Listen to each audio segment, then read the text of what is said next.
and welcome to the Yerky Boys. May the Candrona shine and strengthen us. My name is Will. My name is Jonathan. And we are the Yerky Boys. Finishing up our video game series today. We're going to be talking about the Animorphs Game Boy Color video game, Animorphs.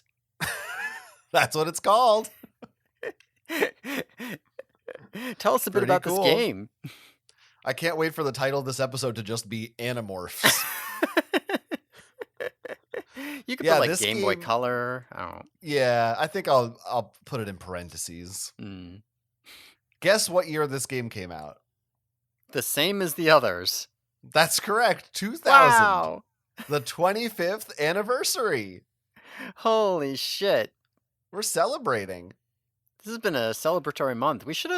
Why didn't we do something? This could have been the 25th video game anniversary month if we thought of it at the beginning or something like that. It is. I mean, it is, but we weren't celebrating.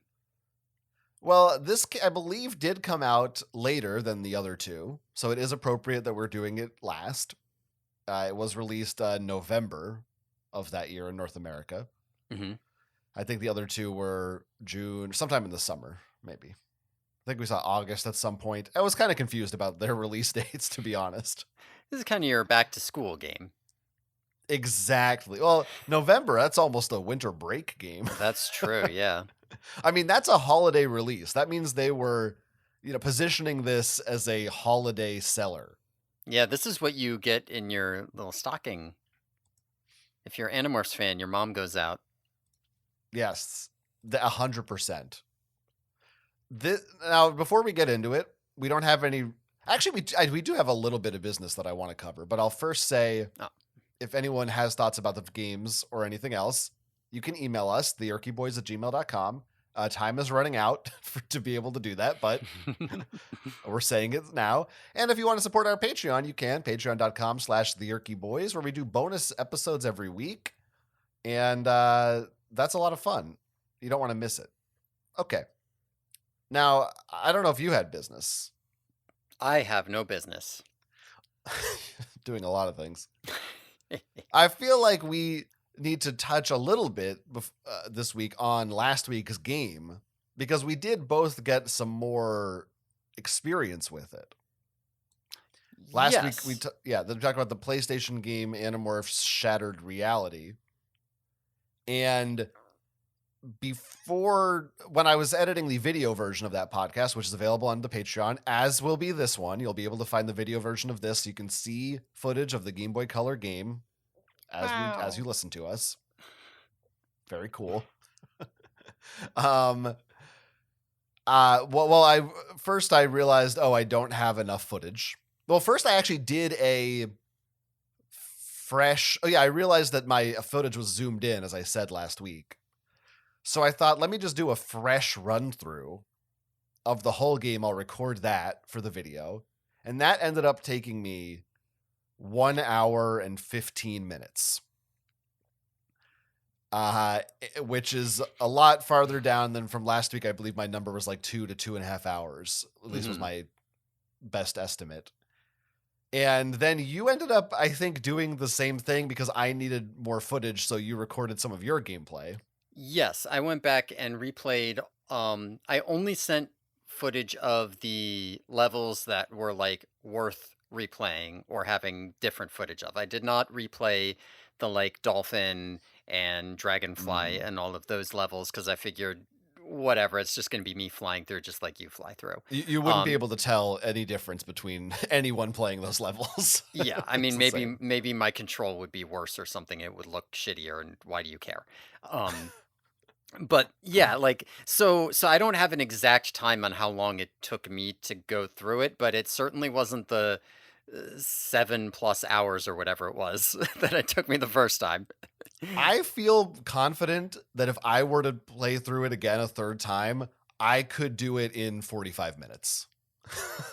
I wouldn't be surprised. Especially, there's knowing certain areas. I don't know how much of it was. Is it just easier because I'm familiar with it and I know where the jumps are and all that? Or did I I don't know. Was I tired the first time I played it? Because it did make me go, maybe those reviewers were right, and maybe we really oversold how challenging this game is. I mean, that is not 100% for me. It was just because I did it so many times. Like 100% for me, it was like, okay, I, did this level for an hour straight. The total completion time is like 10 minutes. I did it for an hour straight, and every time I got a little bit farther, but I nailed the parts that I Mm. had nailed before over and over again until I finished it.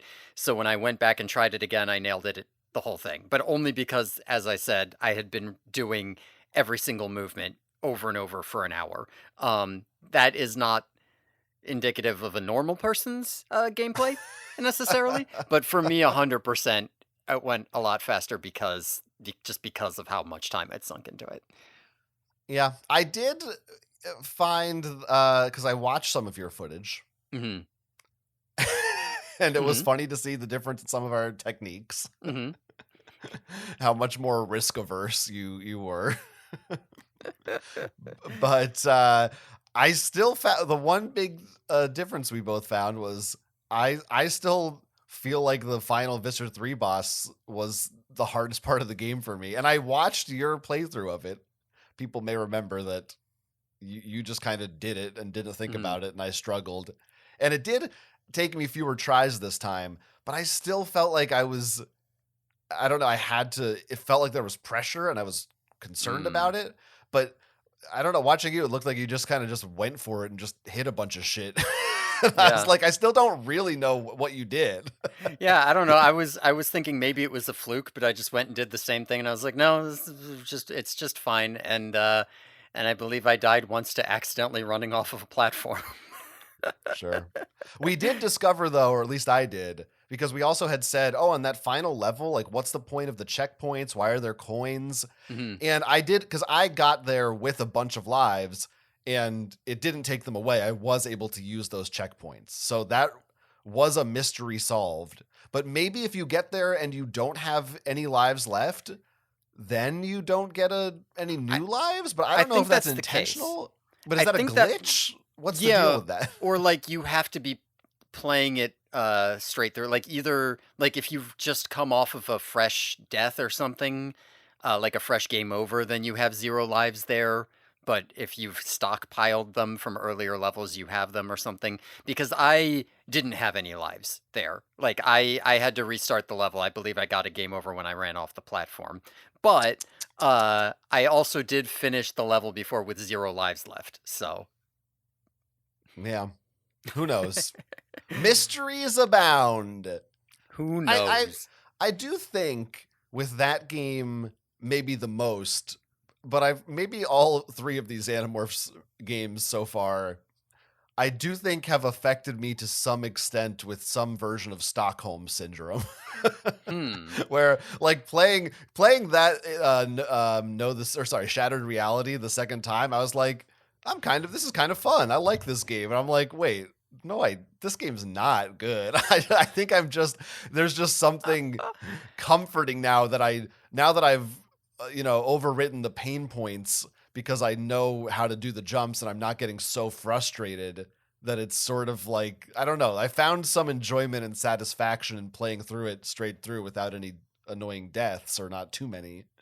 But I still don't think it's really good necessarily, but I there's Yeah. something about spending that much time with it that is almost comforting. Like if I had played that game as a kid and I just knew it like the back of my hand, I'd probably think, "Oh, this game is great." Yeah, yeah, yeah. I mean, like it. I mean, this should probably be the basic hurdle that your video game clears, but it doesn't have to. Which is what I was saying last time, which is that like yes, I got super frustrated and hated my life and wanted to go on a murder rampage. But when I finished the Mhm. level, I felt the catharsis of having done it, and now I love that I did it. Um, it is fully possible that you could complete the level and say, "Well, fuck that! I'm never fucking doing that shit again." Like you do get something out of completing it, and yeah, I mean, that maybe you had that. It's just Yeah. the first time you didn't bang your head against it for enough hours to to feel it. I mean, that is very much something of an older game Mhm. era Mega Man, Donkey Kong Country, any of those hard platformer games where that just kind of was the nature of the beast, that you would Hmm. learn the ins and outs of those levels and you just had to play them a bunch of times. But I think in general, those levels were just also more interestingly designed. So it Hmm. was sort of more worth the journey. But anyway, that I just thought it was important that we clear up some of those little issues because we did discover more things. Oh, Yeah. and also we learned that there was definitely I don't know what the cause of it is, but there's Hmm. some kind of glitch on your end because you actually did not hear any of the voice clips from the Yeah. characters that you are supposed to hear. Yeah, and I had heard a couple of them at the start of my playthrough first time, but I think at some point they stopped. And so that's why I was like, I remember a couple of those, and you were talking about them being everywhere. I didn't remember them. Yeah, when I went back and replayed the levels, they weren't there even in the points where they had been. So I don't know what happened with my game, but Very strange. Yeah, it's who weird. knows? How does that happen to a I mean, it's a ROM, which again, we legally own the game, so it's okay to have a Hmm. ROM. But I just don't understand. We were using the same ROM on the same emulator. Yeah, like no clue. like it's not like you kept it running. Like it would have, it would have restarted when you booted it up again. I don't understand. Hmm. Whatever. Anyway, that's that. That's our final word on Shattered Reality. That's Again, it. you can watch the video of us doing our second playthroughs, just so you know. So most of the footage you'll see in that video is not. If I had just used my original footage, it would have been far more deaths and I would have had more Hmm. footage to show.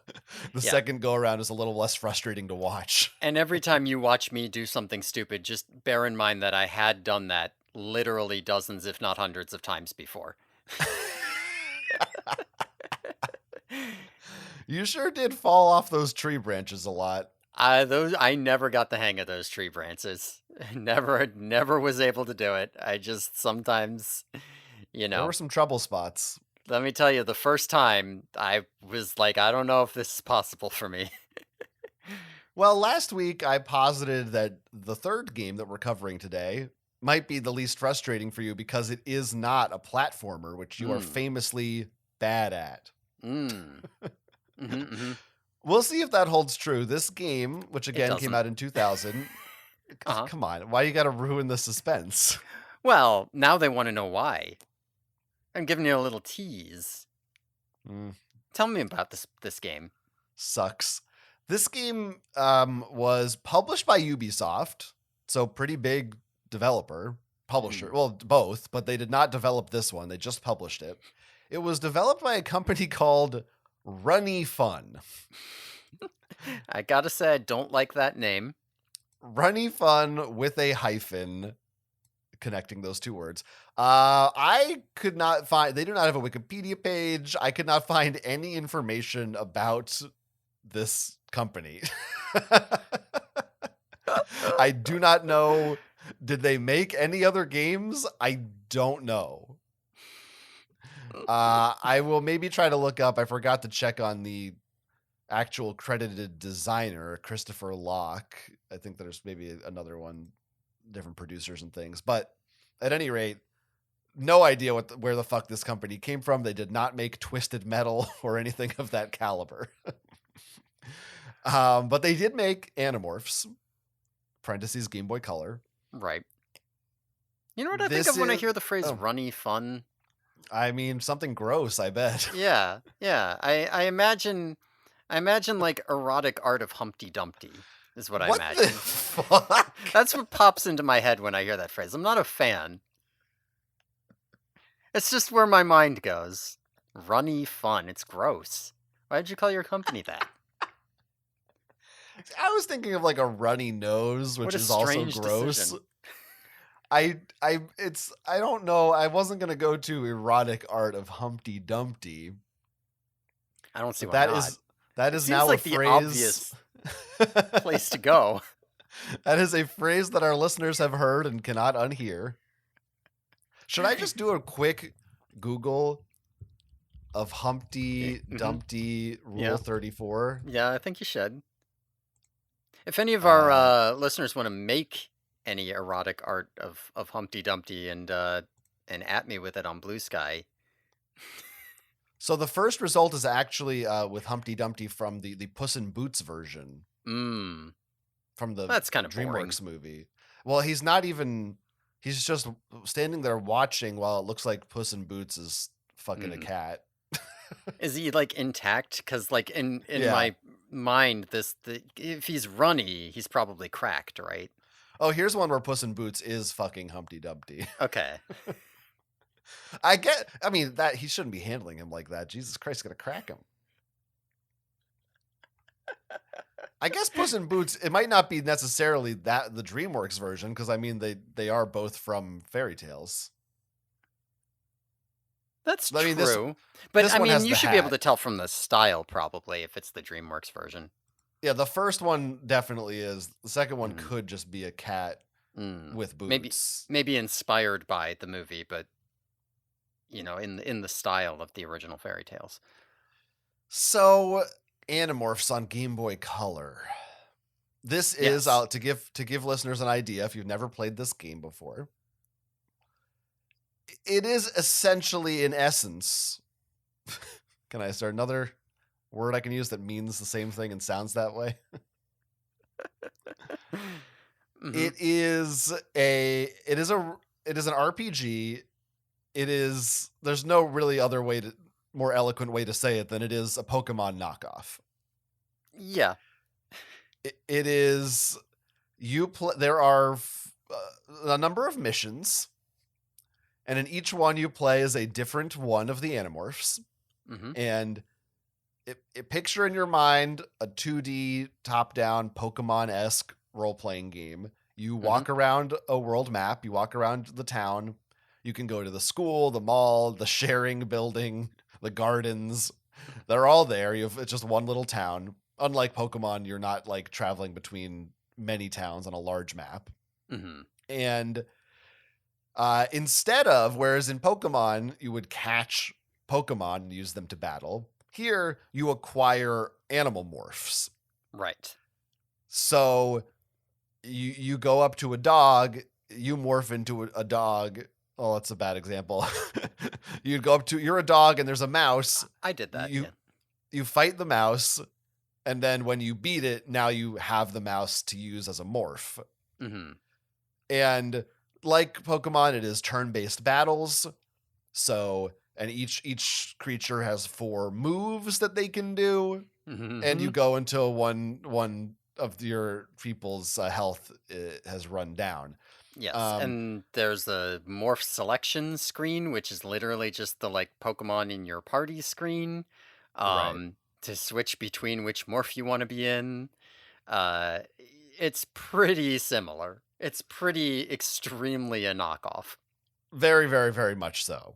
And in addition, other than animal morphs, you also fight Hork-Bajirs and Taxons, who they work the same way, but Hmm. and Yerks. You also fight actual just Yerks crawling around. And Lyrans. And oh, that's true, and Lyrans too.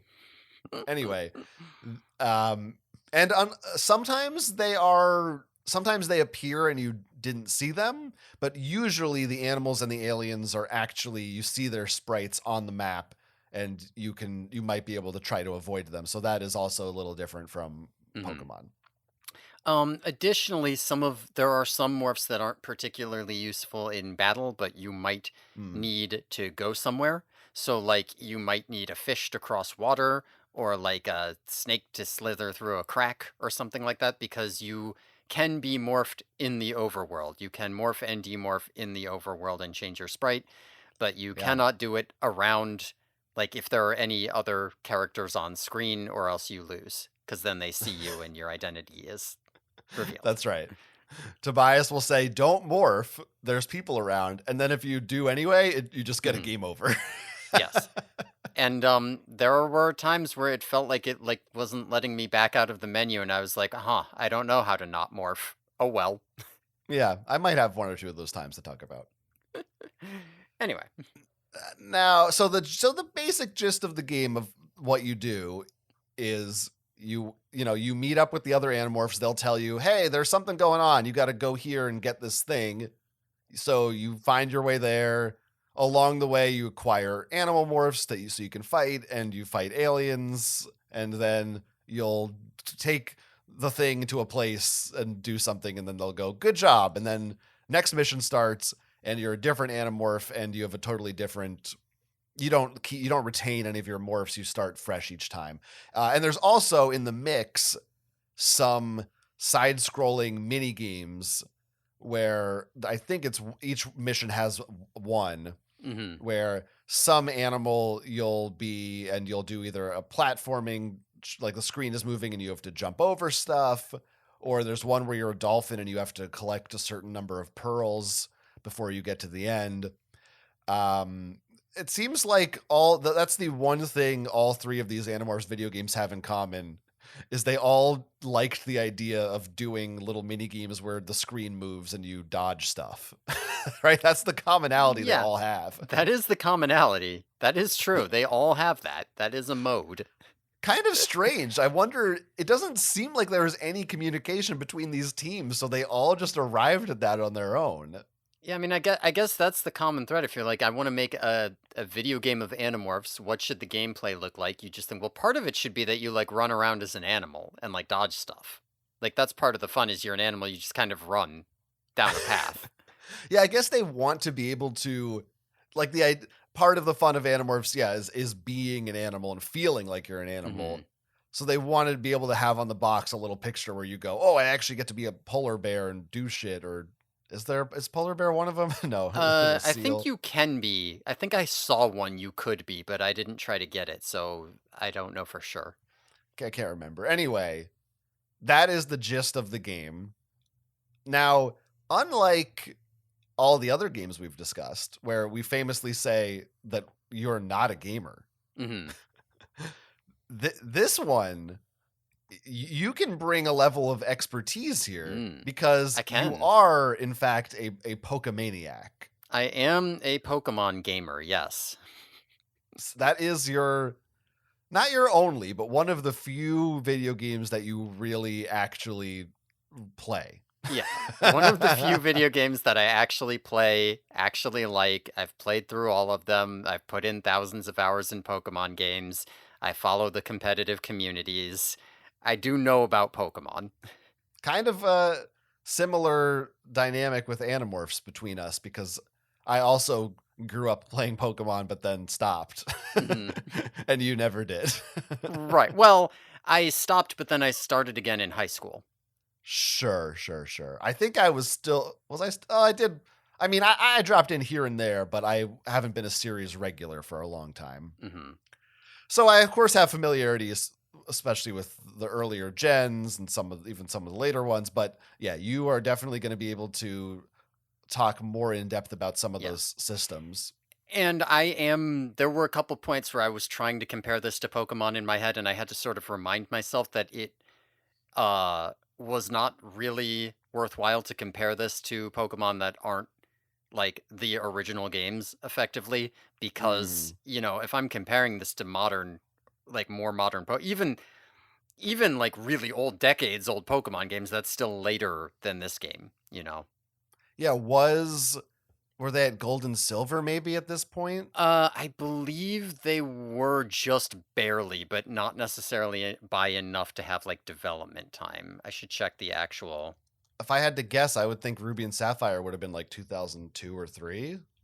Okay, yeah. So Gold and Silver released 1 year before this.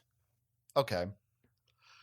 But yeah, it's certainly the more rudimentary. Wait, no. Okay, never mind. Fucking Google's just stupid. No, yeah. So yeah. So Gold and Silver released in America around the same time. Okay, sure. That's the And issue. for listeners, that would be the second generation of Pokemon games, in case Yes. anyone doesn't know.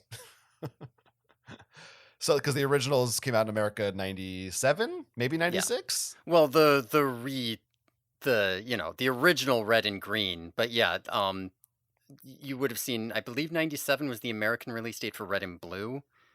Uh, but anyway, whatever. I'll Yes, this never is the forget second it. generation. Strong nostalgia for that time Hmm. in my life. when I was happy and young. Anyway, I'm still pretty young. I'm just not happy. I just turned 26. It would be better if it was the other way around. I'm not gonna dwell on that. So yeah, it is, and also this game is, in some ways, the similarities to Pokemon are misleading because it's extremely similar and obviously a knockoff, as we said, of Pokemon, except for a few key ways that if you are thinking that it should play like a Pokemon game, you're going to be completely lost or frustrated or annoyed because that's not exactly how this game operates. For example, when you have a morph and the morph is beaten in a battle, you no longer have that morph. There's no Pokemon Center. There's no Morph Center. Axe doesn't heal your morphs for you. If you're a dog and your dog dies, you have to go get a new dog if you want to have a dog. And there were times where my dog was... So one of the other things that happens on this note is that you don't have a Pokemon Center. There are occasional bits of overworld food that heal your morphs, but for the most part, you are healing your morphs by winning battles with them. If you win a battle with them, you heal some health. So if your morph is damaged, you might want to go fight a bunch of low-level enemies with it to get it back up to full before you go fight something hard. And there were times where, for example, my dog might have won a battle, not dead, but it's so low health that I can't win another battle. So what you might do is you might go to find the other dog and just beat it, because that'll overwrite your dog with the new full health dog. Yep, that's right. Yeah. Another thing that's different is they don't gain levels. I mean, obviously, because they are so disposable almost. Yes. There's no levels. They come with 4 moves. You don't teach them new moves. I mean, obviously they're not evolving. Right. You're not with them for a long period of time, right? Because you're restarting, like, every time you finish your mission. It's not like, okay, I brought these Pokemon to the first gym, now I'm going to bring them to the second. It's like, okay, I brought them to the first gym. Okay, well, now we're going to switch to Marco to go to the second gym. Marco doesn't have any, so you got to start again. Right? Like, we're done with those. So there's no point in leveling them up. That's exactly what it is. Imagine if every time you beat a Pokemon gym, it went, good job, next level, and you just started from scratch, basically. And it was always Viridian City every time. Right, yes. That being said, well, I don't know. I guess I'm going to get into differences that aren't as mechanical. I don't know. You have more things you want to say there. I think that's the biggest differences I wanted to outline. So yeah, as the Pokemon expert, what else did you notice or feel? Yeah, well, I mean, there are gonna be some differences, but I feel like those are more into the nitty-gritty of things that I found frustrating about the game, so I won't worry too much about it yet. Okay. So, one of the big differences is that it is a lot more plot dense. You're saying, okay, you would restart every time you beat the first gym, but like in Pokemon, you're kind of just wandering at that point. Here, you are continuously like, oh, I heard there was a thing happening at the mall. Okay, go check out the mall. Oh, now you got to go check out the gardens. Wait, there's a thing going on at the school. And, you might have to get a specific morph to enter a specific place, or you might have to, I guess, pull a specific lever. So you're never really just kind of wandering the Animorphs town to see what's up, unless you feel like it. You are always trying to go. Sometimes you just don't know where to go. Right. So then you might. Yes. And we will get into that too. For sure. But you always have a place that have like kind of been told to go by a character in order to further the plot of this particular mission. The animals are going crazy. The Yerks are controlling sharks. For the Lyrans, they're taking a spaceship to the Arctic. There's a sharing meeting, something like this. Yes, in general, there is a connecting tissue that you're trying to find for processors or something that will like blow up the Yerk pool. I think that's the overarching story, right? That sounds right. Yeah, something like that. It's something like that. And, it did what kind of helped the game click a little for me after a certain point was when I made the realization in my head that while this has on the surface all the appearances of it being, as we said, a Pokemon style game, what it really is an adventure puzzle game. Puzzle's kind of a strong word, but it's like an adventure game that uses a Pokemon like system for combat along the way. But Hmm. essentially, it's like, hey, you need to go here. In order to get here, you need to get the key. So go Right. here first, get key, go to place. Now you got this item. This item lets you go to the next place. And it's all very linear. It's not like you're really Hmm. trying to figure stuff out for the most part. But that there was a point where I went, oh, I shouldn't be thinking about this like, oh, let me level up my guys and do cool fights. It's really just about how do I get from point A to point B to point C, and along the way, I'm doing battles. Right. Like you're trying to pick up some strong guys when you get the opportunity and then just keep those, and then you're basically doing morph management as you go. Like you pick up some strong guys so you're set for whenever you need them, and then you make sure that they don't get too damaged, but that's not really what you're doing. Yeah, yeah. I mean, do we want to talk about the mechanics of battling more, or where else? Where do you want to begin? Um Begin. so here's something that I want to talk about because this is going to inform how I think about every mechanic in this game, which is um what happens if you lose or want to restart. That's a big difference from Pokemon as well. By So, lose, not just one morph, but if all your morphs run out. yes. And it's also true of one morph, but it's far worse with if all your morphs run out, right?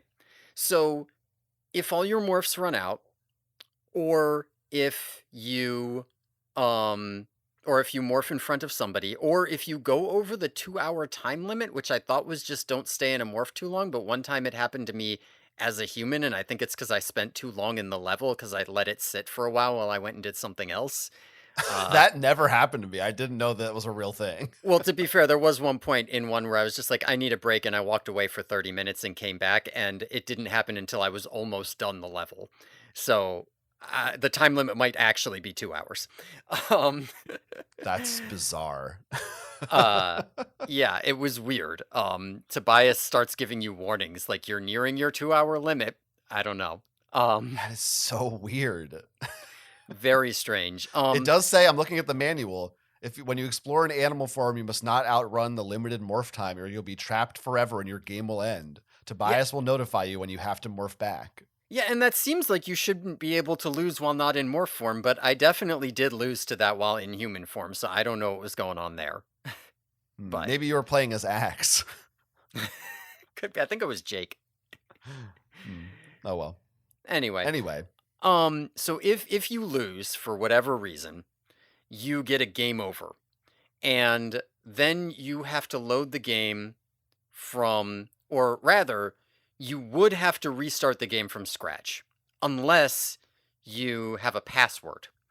So as you go through the game, periodically as you unlock new, like I got into this new area, I picked up the morph that I need to do the next puzzle. I pulled the lever.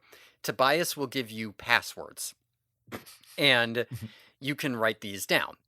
Um so the game and so when you yeah. start up the game, you can put in the password, and the password is like a hash that just says everything about where you are in the game, right? It's got your health and everything. So they are unique. It's like Unless it's 16 characters, or I believe something like yeah. that. Yeah, it's like 16 digits and then all upper and lowercase and numbers and a bunch of characters. So like it's yeah, it's long as hell. Mhm. Um Yeah. and the game does remember the last password that it gave you since you turned off the system. But if you turn off the system, you have to re-input it. It takes Correct. like fucking well over a minute to put in one of these passwords. And here's the worst part.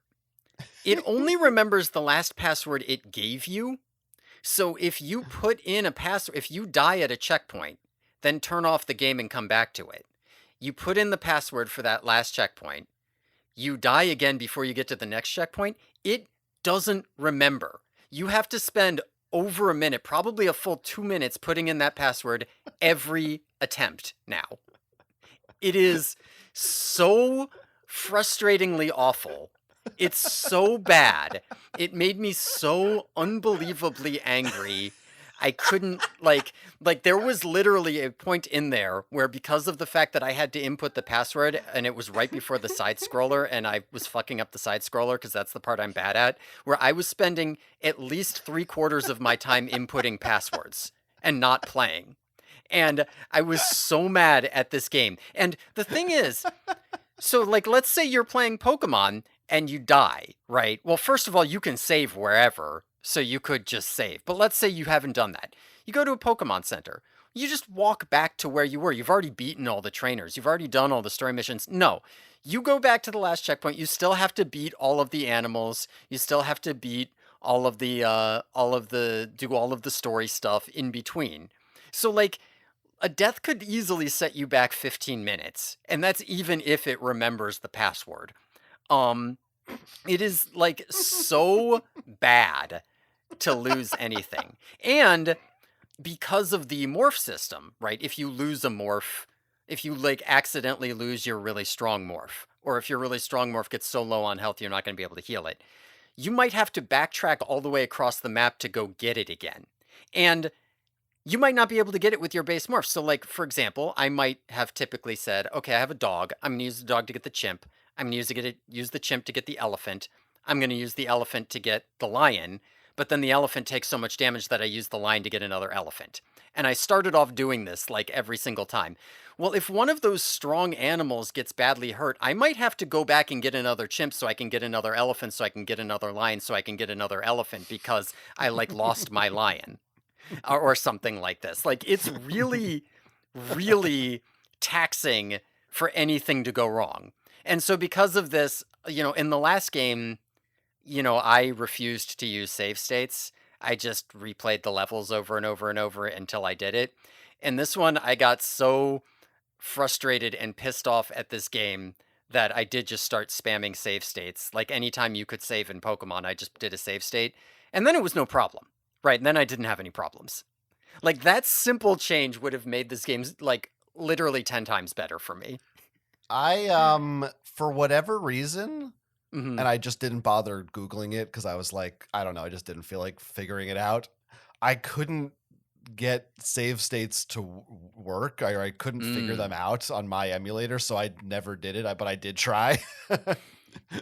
So I did just live with the passwords. Again, we own a legal copy of the game, so it's okay Right, for of us to course, use an yeah. emulator. Here's what I'll say about the passwords. Well, first for listeners, this just should be obvious, but just to really put you in the headspace, you're Mm-hmm. using, it's like on a Game Boy Color screen, you have a D-pad and 2 buttons. Mm-hmm. So the way you input the password, it's not like there's a keyboard you get to choose from. It's 16 characters, and each one you go up and down until you get to what you need. And sometimes I would be like, I went the wrong way. The lowercase was down, not up. Now it's too late. I just got to go all the way around. Yeah. So it's like, okay, I'm stuck. And remember, it's all letters, capital and uppercase, and all numbers, and a bunch of symbols. So we're talking like 70, 75 characters you're scrolling through. Yeah, and For I don't each know of if 16 digits. I don't know if it would be better if it was like capital A was next to lowercase a. Maybe it would, but instead it's all the lowercase are one. Then there's the numbers, then the characters, then all the uppercase. It's like, okay. I don't know. I don't know why. I mean, I'm pretty sure by this point, obviously, we see it in Pokemon itself. Save systems were pretty well established. A password system in a game in the year 2000 was kind of unacceptable. That is pretty much too late to be doing that. I think. I mean, especially for an RPG like this, like a story game. Yeah, because I mean that is why the passwords have to be so long is because it is just a hash of your exact data, like everything that you have, and that is a lot of shit it's got to remember. And it's So, not like, compared to Pokemon, the amount of data this game has in it is nothing. yeah. You know, the world in Pokemon, the amount of places, NPCs, interactions you can have, even just talking about Red and Blue, the very first Pokemon, Mhm. there is so much more going on in there. Now, they had like wizards behind the scenes working tech magic to make that all fit on a Game Boy cartridge, but this is a fraction of that. It shouldn't have been that hard to implement a real save system. Yeah. I don't Yeah. think. I don't think so either. I mean, I guess the advantage of this is that it's not reliant on the like cartridge battery, but that doesn't matter until 10 years after the game comes out and everybody's cartridge is dead. So, Mine are all still fine. Another thing that really hit me, because initially I was using my phone just to take a picture of the password so that I could reference it for mhm. later. I mean, that's eventually I just stopped doing that because I just stopped taking breaks. But realizing, oh, in the year 2000, you didn't have a smartphone. Yeah. You did have to write down that fucking password. Yeah.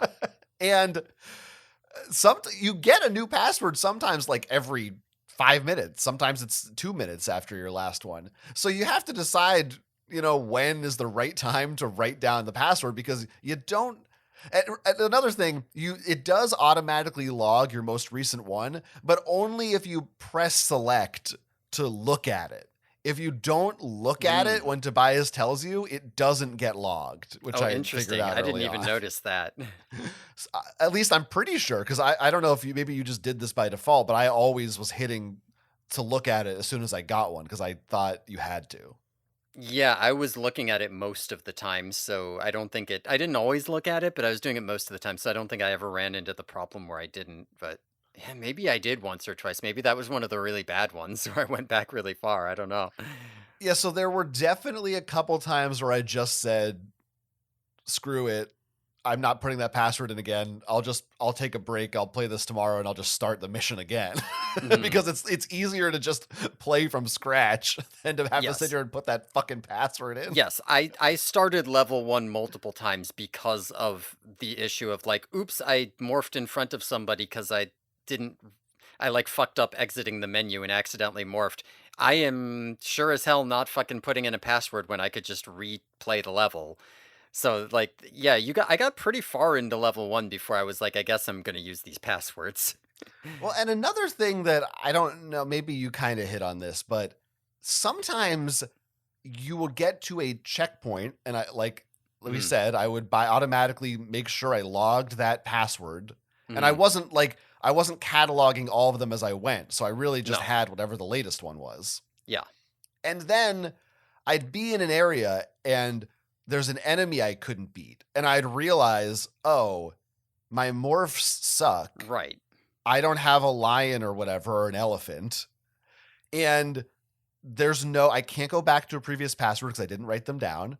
And I can't leave this area. It's locked Yeah. off unless I beat it. So I'm pretty sure in those situations, unless RNG truly blessed me, it was impossible for me to progress. I had to restart the mission. And that to me is one of the most egregious Yeah. failures of this game is, and this is something I didn't even really fully hone in on until I once again, thanks to D Angle on GameFAQs for their walkthrough I used, which by the way was updated in February of 2024. I don't know what they added 1 year ago.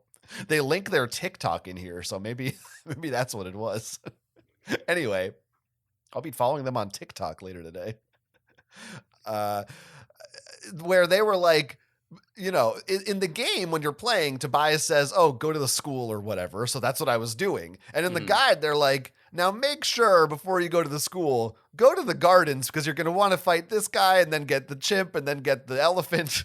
Otherwise, you're not going to be able to beat the thing in the school because you didn't go to the gardens. The game never says, Yeah. there's never even a hint of someone saying, hey, it might be a good idea to always stop at the gardens, but you pretty much always, in Yeah, every mission, you have to go there first to you get have morphs to. or you're screwed. Yes, so the very first mission, they send you to the pet shop, which of course I spent forever walking around being like, there's no fucking pet shop. And then I realized I had to go into the mall because the pet shop was in the mall. Um, Right. which that's going to get into a bigger issue about how it's not just these morphs. A lot of stuff in this game, there's no indication as to like where you're supposed to be or what you're supposed to do, even when they quote unquote tell you. Um, but you go in there. Okay, cool. There's some monkeys in the pet shop for some reason. I don't know. And then they're like, now you got to go to the gardens. Okay, cool. So they put you first thing, they put you in the pet shop, they put you in the gardens so you know where you can get morphs. Yeah. Next mission shows up. I'm in the exact same location. And I'm like, I wonder if I need different morphs for this one, right? Like maybe there's a completely different progression every level, right? Like Tobias will say, like, if there's a big fight, he'll say to go to the gardens, but because he's not saying it, maybe this is a more infiltrating one. But it turns out you need basically the same progression every single game because you need like one or two morphs to unlock the puzzles, but you don't need them at the same time, so you can just overwrite them with each other. You can only have 5 morphs at a time because it's Pokemon. Um, Is it but 5 with or 6? in Pokemon, it's 6, but I believe it's 5 here. Okay. See, that's different. Um, Wow. but yeah, but the rest of your team should just be big, strong, beefy guys the whole time. It should be like an elephant, a lion, maybe a hippo if you want it, or a chimp or a wolf, whatever. Um, some big, strong guys. And like immediately after like I saw that you were supposed to do that cuz I was also looking at this guide and I was glancing at it and I was like, "Oh, I guess he said to do that. Oh, I guess I just need these. I guess I'll just need these every time." And then I never bothered. I just did it every time and yeah, you needed them every time. They never told you and you would get to the last area and be unable to backtrack and be fucked. But Yes. yeah, I mean, Yeah. it's also just boring, right? It's like, oh, I have this Yeah. chore now. I have the chore. I have to go back and get my strong guys the same way I did every time, right? Like, why isn't it different stuff? Like, there's a whole mission where you're like a dolphin and doing Lyran stuff. If all the battles were water and this time, the lion and elephant are worthless. I need the orca and the shark and the dolphin, and there's something to that, but no, once you get to the end, there's a big boss, and he's on land, and you got to fight him with the lion and the elephant, so it kind of sucks. It makes the game very samey and boring, even when all the missions are very different. Yeah, there was one time when I specifically went to the gardens first, Hmm. and because I had to caught on to this strategy now, and I wasn't able to enter it and didn't know why. I tried to go in the door, it just didn't give me a message. I just couldn't go Yeah, in. yeah, It's like, okay, what's the deal? Keep walking around. You fight an alien at some point, and when you fight it, it says you got a key. It doesn't tell you what the key is for. And I was like, and I had already played this mission. I think got that key earlier, but didn't try to go to the gardens. And you don't have to. It's not part of that yeah, mission. You can just do other stuff. So at some point, it seems like maybe they were trying to. If they had just said, "Hey, it's the gardens key," that was they're nudging you go to the gardens again. That's good, but they never made that really clear. yeah. In Very general, this strange. was a problem. In general, there were a lot of issues with like you would walk around and the doors that don't open would have the same sprites as the doors that do open, but the doors that do only open in the missions where they're supposed to. So like Right. you'd go to the school and you'd be like, you'd go to the building next to the school, can I go in that door? Nope. What about the school door? Well, it looks the same, but maybe I can go in it. Nope. Later mission, I guess you have to go in the school. But like this became a real problem because I was just like, I have no idea sometimes what building I'm supposed to be going into because I can't tell apart which buildings are real and which ones aren't. Like, what am I supposed to do? Just try all of this shit? Um, and it's not like you can. go back and be like, Tobias, what did you say I was supposed to do here? Like, no, Yeah. he told you a while ago. You better remember. Um, and this is also a problem because the map is like pretty big. There's not a ton of stuff on it, but there's a lot of wide open space, and you can go to any of the locations like right off the bat immediately first try. So like if you don't, for example, figure out that the pet shop is in the mall, you're trying every building. You're like, what if I walked all the way down here into like the park? Oh, there's a circus. Oh, there, and it takes you like a half an hour to explore the entire map.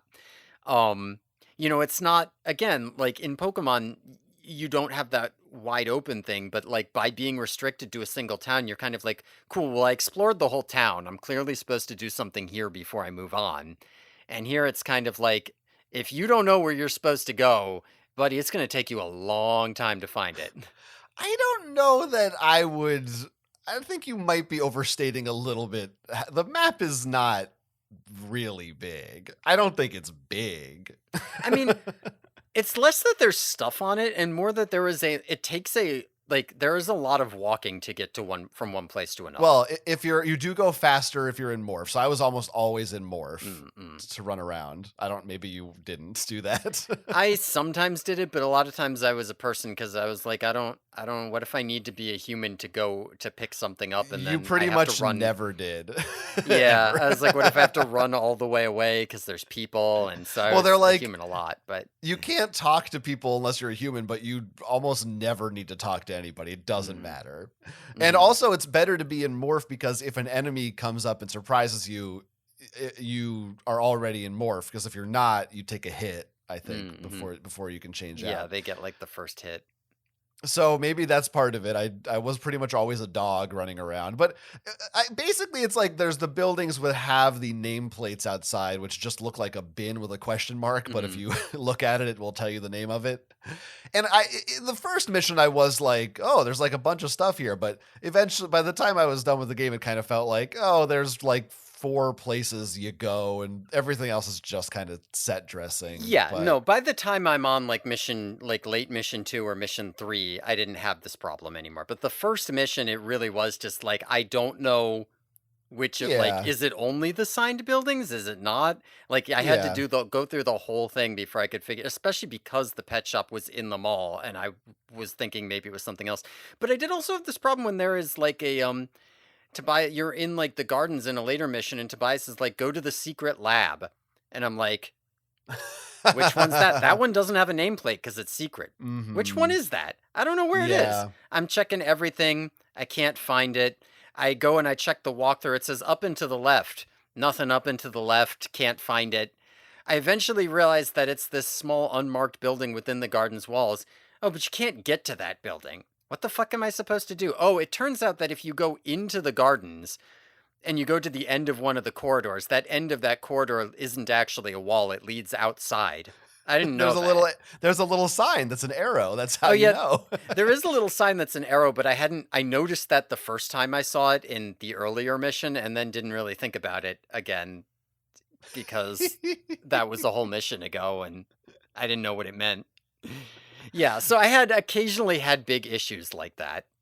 Yeah, I had similar issues. In that area, I remember, I think you need to like find the 4 levers before the guy will say, save me from the lions and tell you. And then it was like, now go get the bat. And I was like, okay. And then what? Yeah, I had a similar thing. So yes, it is not very good at directing you.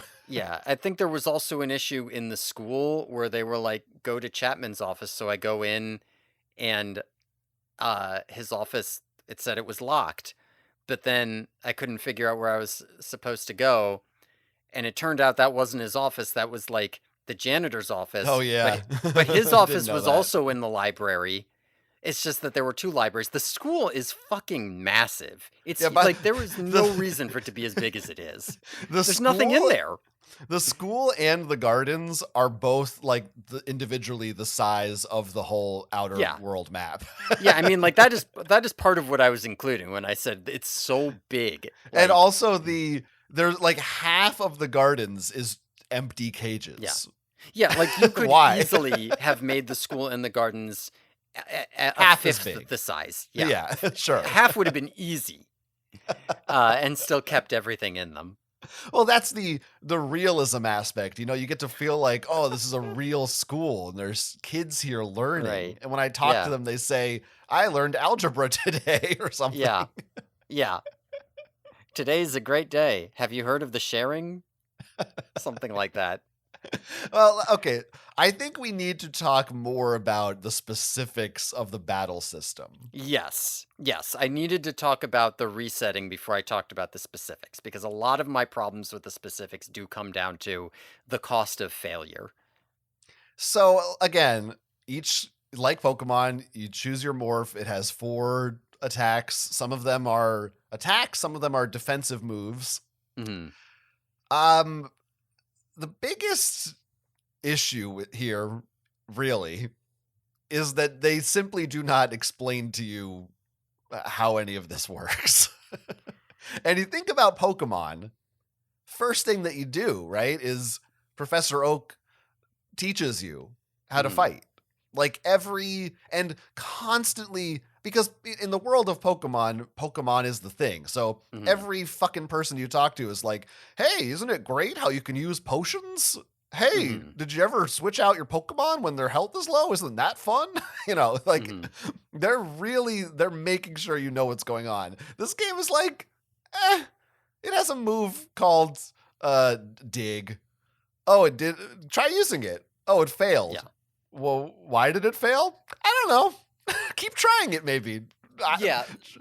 Try it on So someone else? I don't know. so that is one of the things where I had to kind of go back in time to Gen 1 because as you get later into the generations, they kind of tell you what the moves are.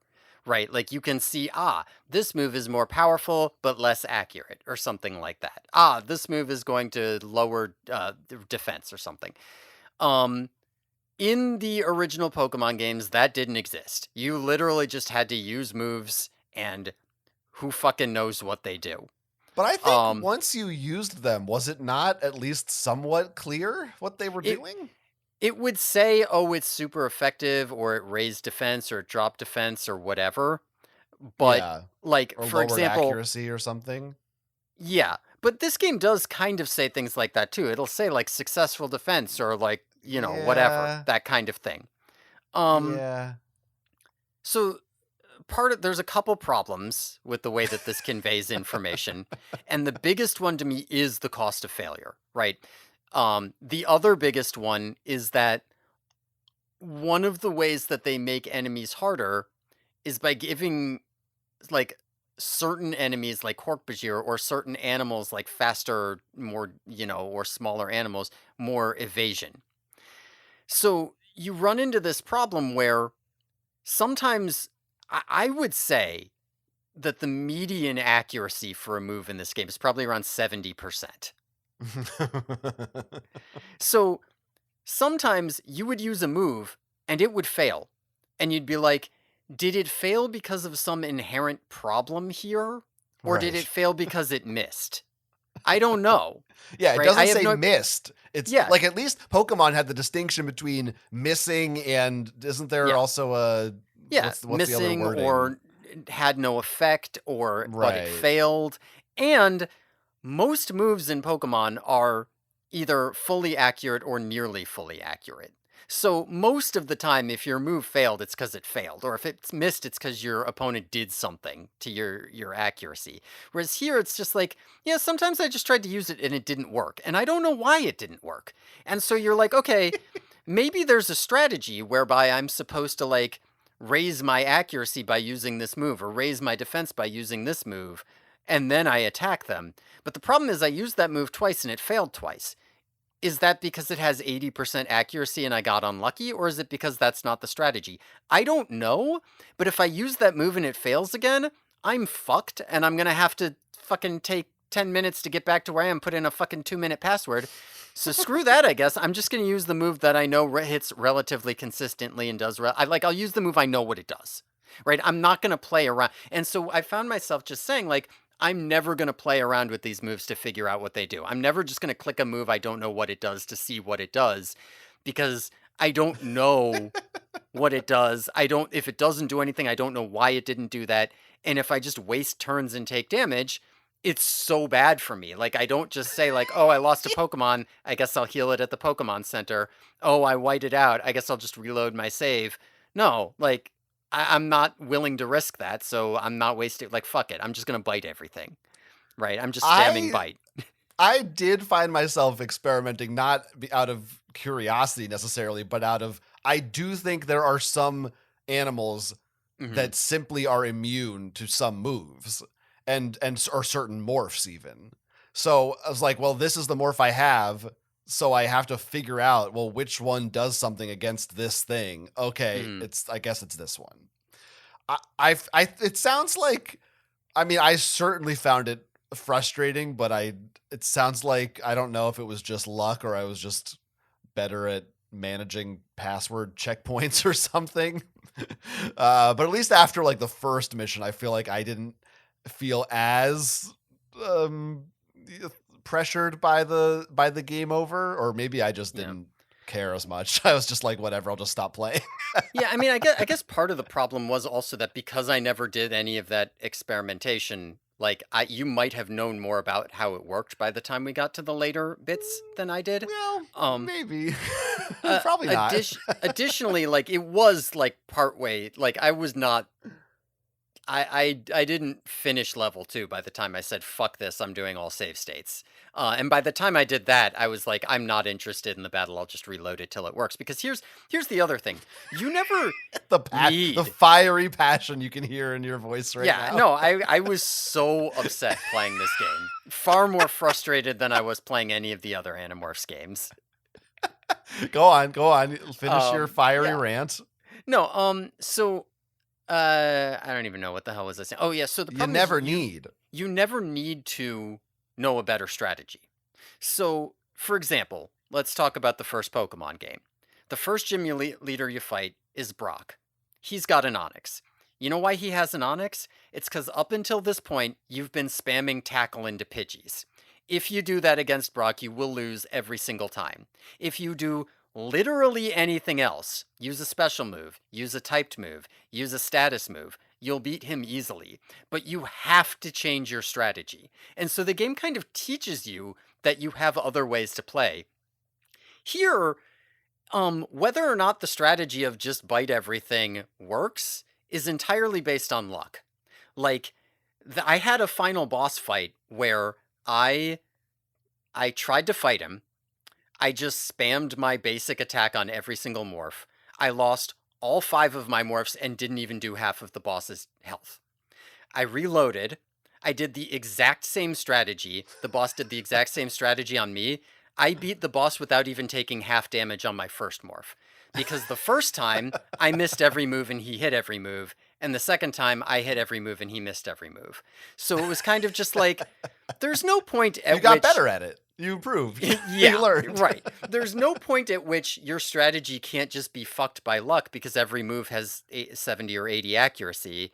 And there's no point at which you can't just win because everything your opponents are doing just have 70 or 80 accuracy. So, like, you never actually have to change the strategy or learn the game. There might be a lot of depth to it. I'm willing to believe that there might actually be a Mm. ton of depth here, but you never have to learn it because it's done in such a way where you can just win or lose to coin flips. So, fuck it, I'll just do coin flips. It's not entirely dissimilar from the battle system in Animorphs Know the Secret.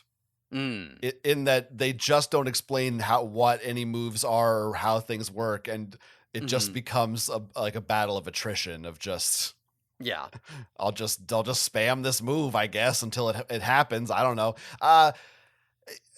Yes, it is very strange. To the best of my understanding of it, which Hmm. I don't think is very far beyond yours, I do think there are only two types of moves. Okay. There are ones that do damage, and there are ones that are defensive. Now, what does that mean? Do some defensive moves make you harder to hit?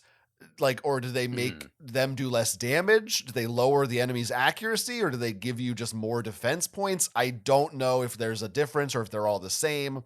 I also don't know if like, is there a difference between bite, punch, kick, whatever, that some animals know, some know different ones. Other than, well, I figured out that if basically throughout the entire game, if there's a Hork-Bajir, you should be a dog and you should bite it. Mhm. And you're gonna win that fight. That's like the move. And it seems like, again, it is more like an adventure game sort of thing where you're just supposed to figure out, oh, if it's a taxon, I should be a lion. Or if it's a lion, I should be an elephant. Like, Mhm. or whatever it is. If it's an elephant, a dog for some reason works. I don't know. There's no logic to it. Even in Pokemon, there's a little logic of like, well, water beats fire. Like you can kind of figure that out. Yeah. There's no rhyme or reason to, hippo, I should use the polar bear. Like Yeah. it The doesn't dog mean does not consistently beat the elephant. I lost the dog to the elephant multiple times. That's why said I use dog to get chimp to get elephant, because chimp consistently can beat the elephant. There was a But time early on when I was in the pet store and I was trying to fight the pets up top before I went to the snake, because I thought that's the thing to do. I should load up on morphs. And I was fighting this goddamn monkey and I couldn't fucking hit him for shit. And I did not understand what was wrong. yeah. And then at some point, then I got a monkey and I climbed. A monkey has a climb move.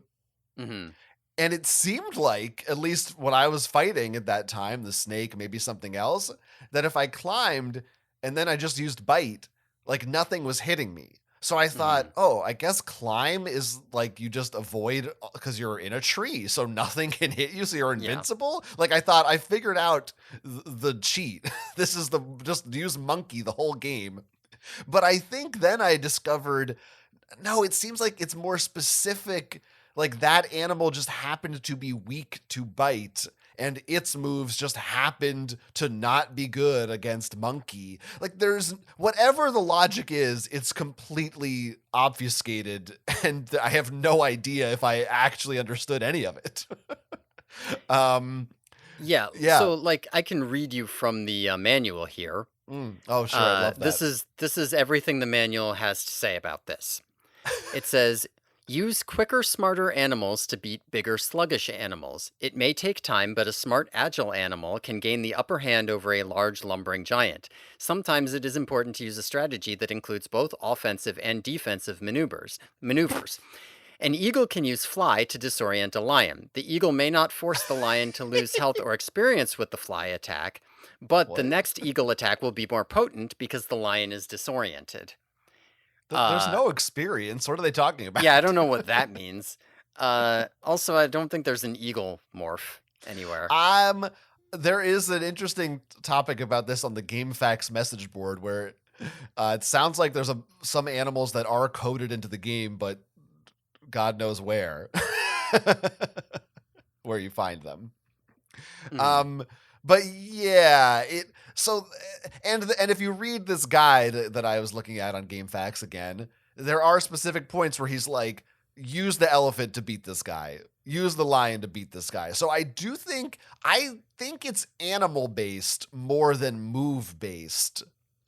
That there's certain combos where if you have the right animal and match them up, like I found when I was in the Arctic, for whatever reason, it was a pain in the ass getting past these fucking wolves that were in one part. But if I was a wolf and fought the polar bear, I could beat it pretty easily. And then polar bear was good against a couple other guys and all these aliens. But then the next thing the polar bear wasn't as good against. And it's that's what it seemed like to me. I don't know if you found any of that to be true or if you just stuck with dog or lion the whole game or what. I just used my standard loadout. I got like an elephant and a lion and then like whatever other big guy happened to be around, maybe a hippo, something. And I just had that. And then Well, sometimes I would, yeah, because I mean I feel like it was not nearly that consistent for me. Like I would get lion and elephant or whatever, and within a few fights later I would just lose them. So I would have to make do with whatever they were giving me at that time. So maybe you were better at keeping your morphs. So maybe that's why you didn't have to experiment as much. Yeah. Yeah, no, I was very careful about morph management. Like that was a big thing for You me. were Like so afraid of failure. I didn't You were like, I I will not put in a password again, god damn it. yeah, I fucking hated it. Like if I'm gonna be like playing a hard part of the game, I'd rather be trying to do the hard part of the game and not wasting my fucking time on the password. Um yeah, like if I was close to losing a morph and I could go back, I would just go back and fix it. Right. Well, so another thing about this battle system, unlike Pokemon, there's no animation whatsoever. There's not even the Yes. screen doesn't even shake. Nothing. And I think that's also part of the problem for knowing what moves do. Mhm. Mhm. I Like if you're invulnerable during the first turn of fly, right? Like if I assume everyone's played Pokemon, but if you use fly in Pokemon, you have one turn where you can't be hit and then you hit on the next turn. And you know this cuz your Pokemon is animated zipping up into the sky and then it's not there.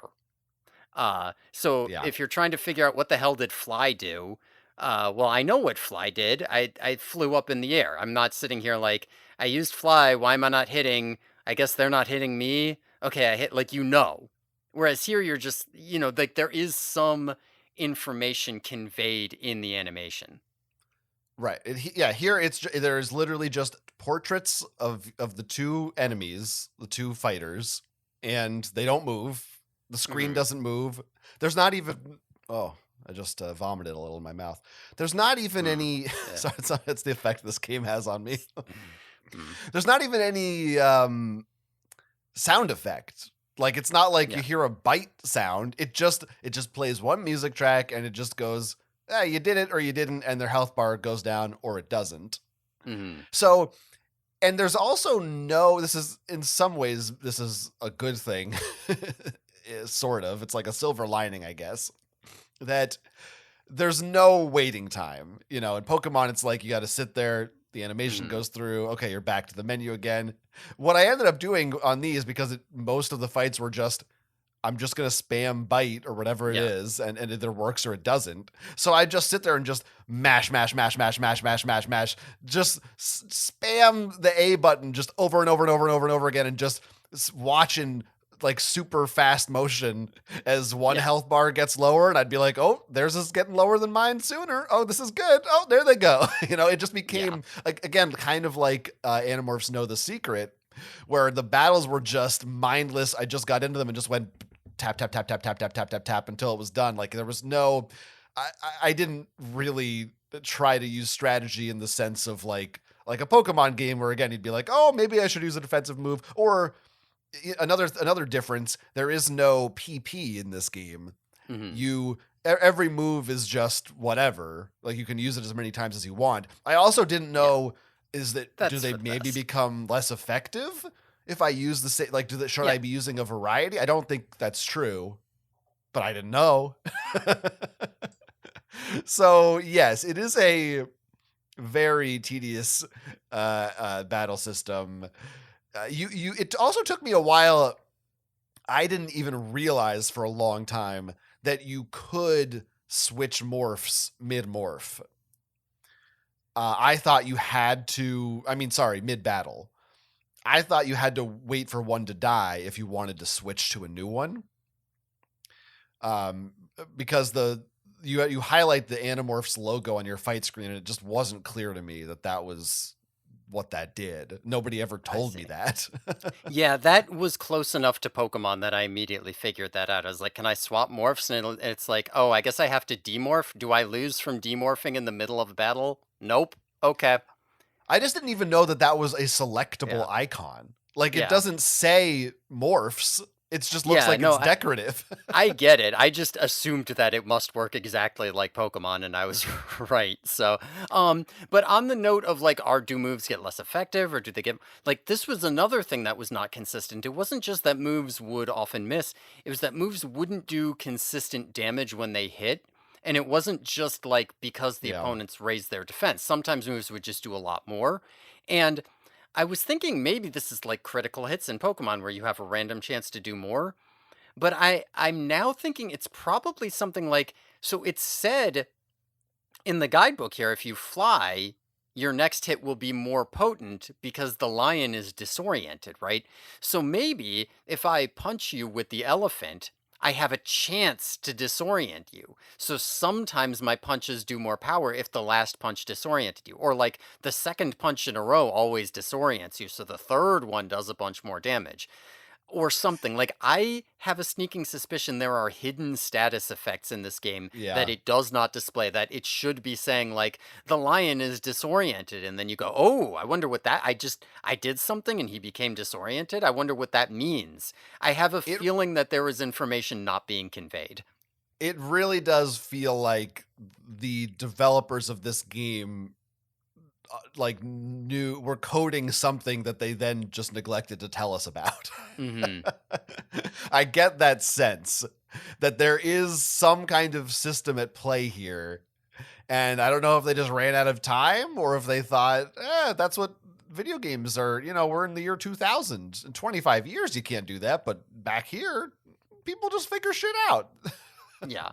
Yeah. No, I don't know. In spite of of all the things they ripped off from Pokemon, that Pokemon does not do that. Like you said, yes, in the first gen, there's some things that are not well explained. But I would argue for the most part, if I Yeah. could pick it up when I played it and I was 9 years old, I'm Yes. pretty sure it's explained, Yeah. So, yeah, no, I mean, I guess what I mean is that, the original Pokemon games are both just like an absolute trash pile of a game in that they like kind of don't work, but also they're like kind of really brilliantly designed in the sense that, like, when I say it doesn't tell you what the moves do, I mean, like, you can look at a new game and say, this move is 95 power and 100 accuracy. This move is 120 power, but only 85 accuracy. So which one do I want? And you can just go in and look at your moves and see exactly what they do. Mm. And in the original game, there was no way to know that. Like, as a kid, I was like, is Ice Beam better than Aurora Beam? Well, here's what I know. I like Aurora Beam's animation better. I think it's cooler. So that's probably the better move. That's wrong, by the way. Right. But, I Well, don't know this. But the idea that this is an ice type move, that ice type moves can be super effective against some things, the idea that it hits on the special side because you can kind of figure out that we had that whole Onyx situation. You got to figure out that things might be different. The game it shows you this sometimes by characters talking, but sometimes by putting you in situations where you have to figure stuff out, or in situations where enemies use those strategies against you, or just through clues in the way that things are animated. It's got enough detail there that you can figure it out, even though it's often not explicitly told to you. Whereas, yeah, here it's not explicitly told you, but the real problem is that it's also not implicitly told to you. I think the pertinent part of this is that in Pokemon, the things that you're talking about that the game isn't telling you don't matter. Unless Hmm. you are, they matter to people like you. They only matter if you're like competitive Hmm. battling. Well, But they sort of matter because if you have four moves and I'm trying to decide, do I want to replace one of my old moves with the new move, and all I know about the new move is its name, like, sure, do I? The yeah, answer I is mean, usually no, actually. that's true. But But like, in terms of getting from start to finish of yes, the game, like they give you all the info that you actually yeah, need. yeah. The The- games themselves are quite easy to get through. You can get through with whatever. It and doesn't matter. also, I mean, this isn't exactly, this is not exactly fair, but it is true that at the time Pokemon was very popular and there's many players guides and That's true. internet Yes. guides. So it's like that information, maybe not exactly, but there were Mhm. resources to help you even Yes. outside of the game. But yeah, like here, forget it. It doesn't matter. You can't even begin to grok it. They don't help you at all. Right. Yeah. It's wild. There's not one. The first thing they do is say is to you is just, hey, you should get that mouse. They never do they even try to walk you through what a battle Yeah. is. If you Yeah. haven't played Pokemon, like you aren't even like if this is your first RPG as a kid, you don't know what the fuck's going on. Yeah. You don't know what Yeah. this is. Yeah. No, you're like trying to do combos. Like, I guess this time I'll kick it. I don't know. Is that good? Yeah, I don't know. I sure don't. Yeah. It was funny with that because I started the game and it's like, okay, go get that mouse. And I walk up to the mouse and it goes into a goddamn Pokemon battle with like I have the back sprite and they have the front and I've got 4 moves up and I'm like, are you for real? Is this a joke? Did you give me the actual ROM or is this a joke? I did know going into this that this was a Pokemon knockoff. I did not know about like any of the details. So the fact that you lose a morph when it dies and stuff Mm, like that, I was shocked. I think those choices are, I mhm. mean, besides gameplay wise, thematically they make no sense. Yeah. Like the Animorphs don't forget how to be a gorilla if they get beat up. Yeah. It doesn't make sense. It's very stupid. I don't know. I guess I don't know how else you would balance it if you could just be an animal all the time. You'd have to make the game good, I guess, if you wanted to do that. It'd be Yeah. harder. I mean, I really do think a lot of it does also come back to what I was saying earlier, in that it's you always use the same morphs. I mean, one of the things about Pokemon is that you know there's so fucking many of them that you can do whatever you want.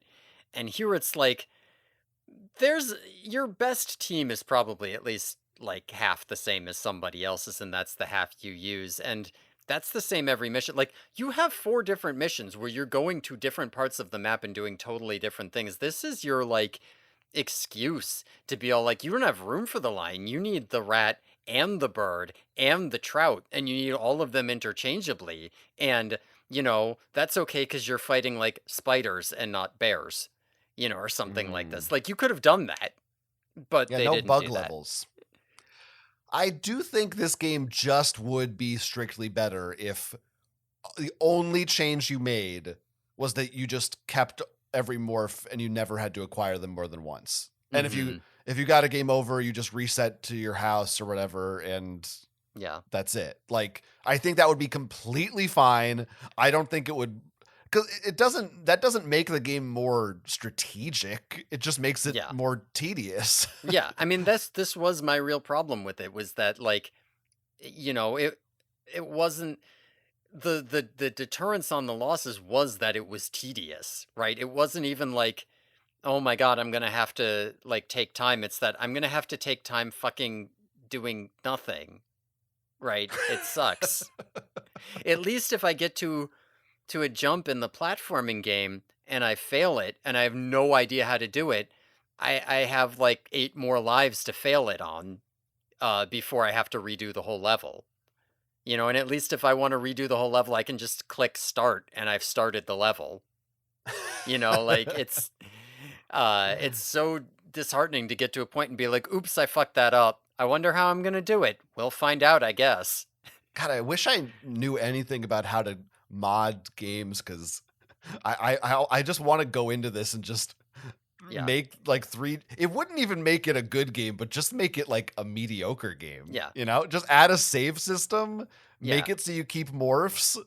Like Yeah. that's it. Like that right there Yeah. is it's so much more palatable. Hey, add in a little bit of extra text every time you use a move, or like maybe a hidden status is Mm, inflicted so that the battle system explains itself. that And would be this game is huge. like this game is, oh my god, it's like no comparison.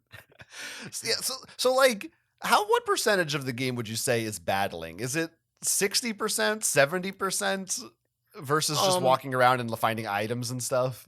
it is a lot. And it's hard to say for sure. I know one time I had to watch I had to go watch a let's play. When I had to go to the secret lab, I had to go watch a let's play to see where the hell they were going. Um and as I was skipping around in it, you were always in a battle. Like everywhere I skipped to Yeah. in it, it were always in a battle. But to be fair, they were not spamming buttons. So if they were Mm. spamming attacks, then maybe it would have maybe that would have been different. What were they I fucking don't know. thinking about what they were doing? Why? What's the I don't point? know, man. Well, anyone on the Patreon will be seeing and has already seen for over an hour me just mashing through battles at lightning speed. It's probably like every 10 seconds there's another fucking battle where I do that. It's very boring to watch. Yeah. But that's what you're paying for. Enjoy. If you're not paying for it, fuck you, cheapskate. Yeah, you should be, because doesn't that sound great? Doesn't that sound great? So, yeah, when that is so much of the game, that's basically your experience.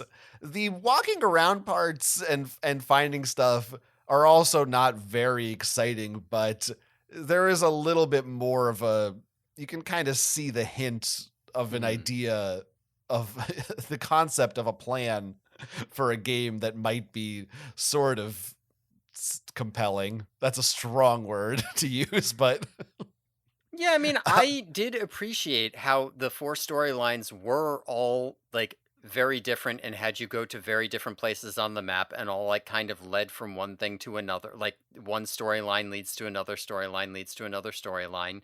Um, I wish there had been more ability to, like, just talk to Tobias to hear what the last thing he said was. Um, I did also like the idea that you just have this full town to explore. So once you've figured it out once, you kind of know where you're supposed to go because you wandered around and saw it before. Um, so like all of that is potential. Although I wish that the town were more interesting to explore the first time. Maybe there were better NPCs, better dialogue. I don't know, more there's also a places you could go. circus. There's a circus. That's true. You could go to Axe's Scoop. You could go to Axe's Scoop. Well, let's talk about the game in terms of its Animorphs adaptation-ness.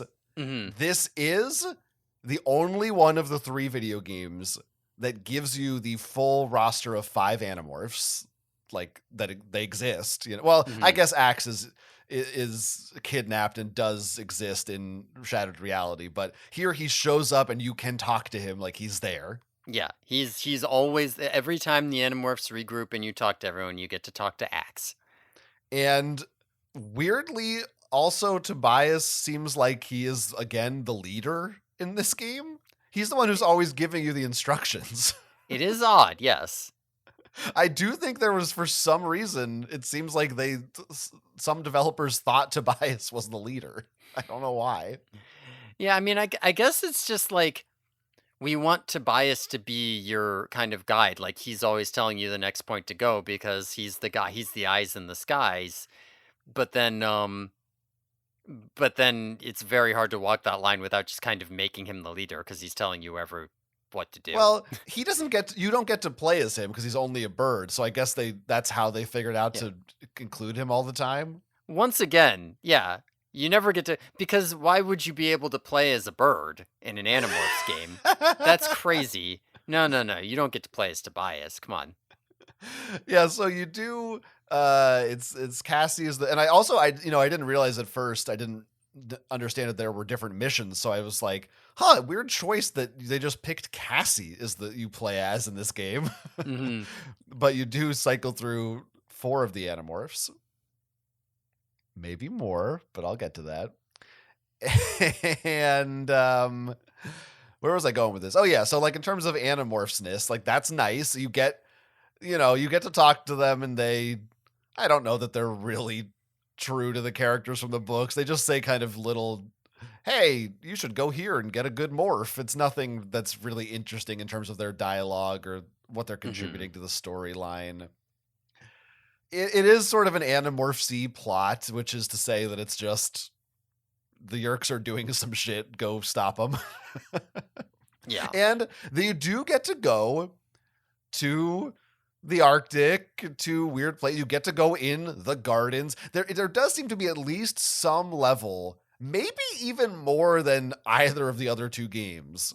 It seems like the people who developed this understood some of the lore of the Animorphs, in that, oh yeah, as we said, all 5 are there. You have landmark places. It's not just the zoo. It is the gardens. It is the sharing. You do fight Lyrans, which is maybe even is that a deeper cut than Howlers? They're kind of Well, equivalent, I'll I tell you think. what is the deeper cut. You go to fucking Royan Island in that mission. So I didn't even until you just said that clock that was from the books. That's Yeah, from which book is that? that's from book 15. The first book where we see Illyrin, Okay, the okay. escape, Well, where wow. they're hammerheads and they're And so that's where you fight them. yeah, and they are in fact there's sharks all over, and I do believe the Yerks are infesting sharks in this. Uh, Yeah. yeah, like that plot is relatively adapted from book 15. The Arctic plot, in that one There's you're no on a Venba, unfortunately. yeah, no Venba, There could have Novembers, been. Venbers, November. is that what it is? What did I mixed it up, I whatever. think Venba might be the correct plural of Well, Venber. Venba is I don't have the pass, so I say it with a with an A at the Ah, okay, end. okay. Um, but you do in that one you like stow away on a ship to the Arctic, which is how they got to the Arctic effectively in that book. So like they're keeping a lot of the plot lines, and then the other two missions, there you got to destroy a Kandrona, like an Earth-based Right. cool Kandrona, and then the first one is that weird thing. I don't even know. You've got to collect some processors, and also animals are going crazy at the pet shop or something. I don't know. The animals are like being mind controlled by a beam or something. I don't know. Yeah, I don't quite know about that one. And I mean, again, Axe's scoop. Like they don't reference this. They don't say Axe's house. They don't Hmm. explain what a Hmm. scoop is. They're just like, go to a scoop, you know? Yeah, and That's then you pretty go there. deep. That's impressive to me. They're not You get to saying go into Axe's it. scoop on the TV show, right? Like Yeah, that's no, like this game is very like the people who made this read some of the books. yeah. Now there is one weird thing. I think it's maybe the very end of the game, like the final credits screen or whatever, that says Visser 1 is on his way. Hmm. And I thought, well, that's not right. I think one or two of the early books did refer to Visser One as he, even Hmm. after she was revealed to be Marco's mom, and it was only later when they started calling her she. I don't think that's consistent in the series, in the early books at least. So maybe they were just looking at some of the early ones and I don't know, messed it up. Yeah, yeah, that's fair enough. Although, I mean, sure, but well, but don't you find out? I mean, that's really early books. Like you No, find no, but out. like I mean when they start calling the Yerk itself. I Mm, think that hmm, is. I think there are points after you find out that Visser One is Marco's mom, where they refer to the Yerk Visser One as he hmm. in some of the earlier books. Interesting. But that is not kept true in the later books. Okay, okay. I think this So episode I hasn't don't been know. funny enough. I think we're being too serious about this game. Yeah, It's a bad episode. We're not yeah. joking around. Should we talk more about Humpty Dumpty hentai? Well, we offloaded it all at the front there, so that's why. Yeah. Yeah. So that's like in terms of the positive aspects of this game. Hmm. It it does seem like they kind of have an idea about Animorphs lore. What do you like? Do you think in a vacuum would you ever say for an Animorphs video game, Pokemon clone is the way to go? Does Yeah. that does that logic track? No, like that just feels bonkers to me. I don't get that at all. Like that is I so like I get the idea you have a mhm, roster of morphs and you fight with them, but like what's interesting about the roster of morphs is that you use them to do different things, right? Like you have one for fighting and then you have other ones to do other things. Uh like I'm far more the parts of the games where you have to be a snake, like there's a part of the game where they're like you have to get into Chapman's house without being detected, and I'm like, I bet I could use this mouse, and I go there. Oh, there's a cat. Okay, well I mhm, got the cat, so now I know because I read the book I could enter Chapman's house as the cat. mhm, mhm. Like That was that pretty fun. is Yeah, like that to me feels a lot more Animorphsy and like a much more Animorphs use of its morphs than like, okay, well now I just have this leftover cat morph. I can use it against these Hork-Bajir until it dies, to like take some damage off my dog. Like why? Honestly, I think highlight of the entire game is when I morphed that cat. I was like, that's Fluffy McKitter. I'm It doing it. I'm is. in Chapman's Yeah. house. Yeah. hmm Wow. Took me a while to figure out that which house was his, by the way. But they're like, it's south of the school. I'm like, is it that one? It's not Yeah. working. Note that again, this is the problem. I said it looks like all the other houses you can't go in, and you can't go in it until that mission. So, Yeah. No Melissa appearance, real missed opportunity. mm-hmm. We'll rank all the Um games based on Melissa appearances.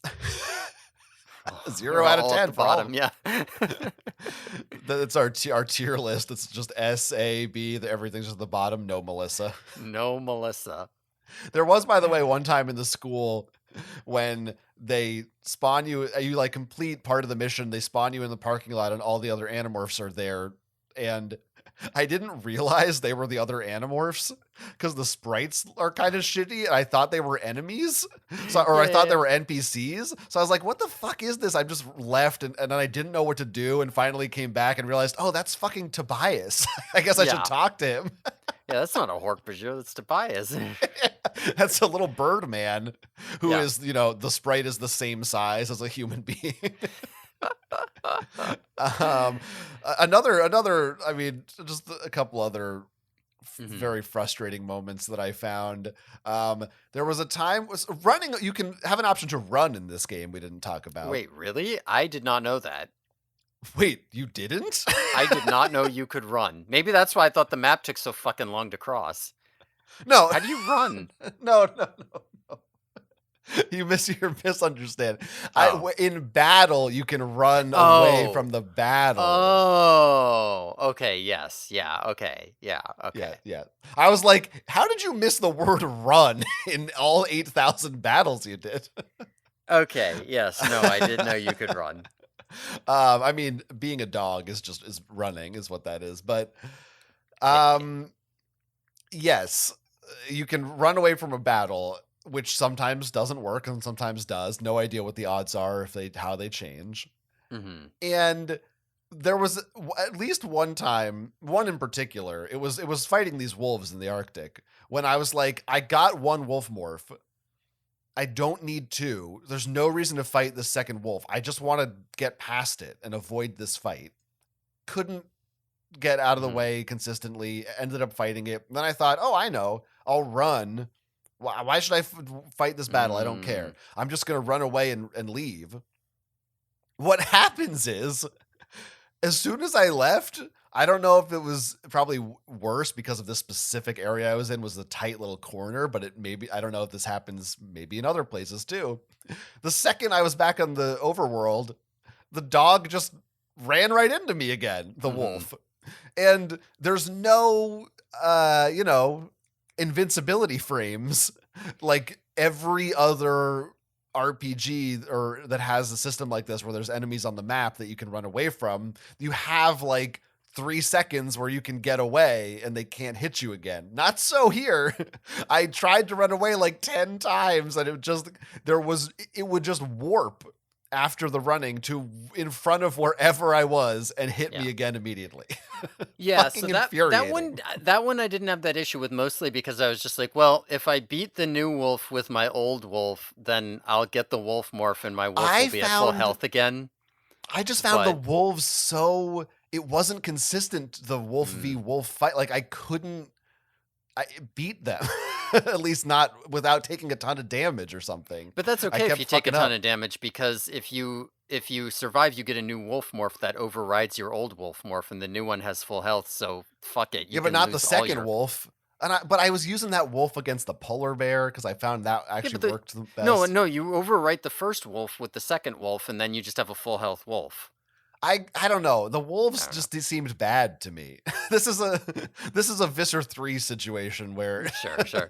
But I did who have this knows? problem where, And I think this actually was when I needed to go get into Chapman's house, and because I don't think I had the mouse, and I was like, oh, I'll go get the mouse. And the fucking Cassie's fucking goat was in front of the door. And I was like, I don't want this goat morph. I don't want to fight this goat and take damage on my dog. I just want to run. And it worked every time. Like I was able to run away. But then it just plopped me right down in front of the goat, and I ran into this goat and ran away with it with the dog like 5 times because it would not get out of my way. It would not go away from Cassie's door, and it kept running into me. And I was very upset with this goat. Yeah, by the way, you also, when you acquire an animal, you can't acquire it again. Hmm. Like the same instance of it. So like in the zoo, if there's 3 baboons and you've already acquired all 3 of them, you lose your baboon and you want it back, Hmm. you can't. You can't. The Yeah, you're baboons done. they've been fought. You can't fight them again. Tough luck, which is also Hmm. stupid. Like Yes. if you're gonna make me get them over and over again, at least let me get them over and over again. Makes no sense. Right. Another part that I got stuck in that was really annoying was also in the Arctic. Right after that section I was talking about, or I think you alluded to something like this earlier in the episode, where I was fighting an orca, Hmm. and I forget what I was fighting it as, but I've got it in the water where I had to like be in the water as an animal because you can't go in the water as a person. Hmm. Now you could fight it from the shore, it's possible, but I just was like, I don't know, I'm a polar bear, I can walk in the water, I can swim, so I just go in and fight it. After the battle is over, there's a guy standing right there. After the battle, it automatically demorphs you. I couldn't leave because I was in the water. And Oh. only an animal can move in the water. And I couldn't morph because the guy Oh would just see me and I no. get a game over. And I waited. I was like, maybe he'll move away. He never got off the screen. I was like, do I have anything else? I couldn't. I had to just get a game over and restart. Because I didn't bother to get the polar bear.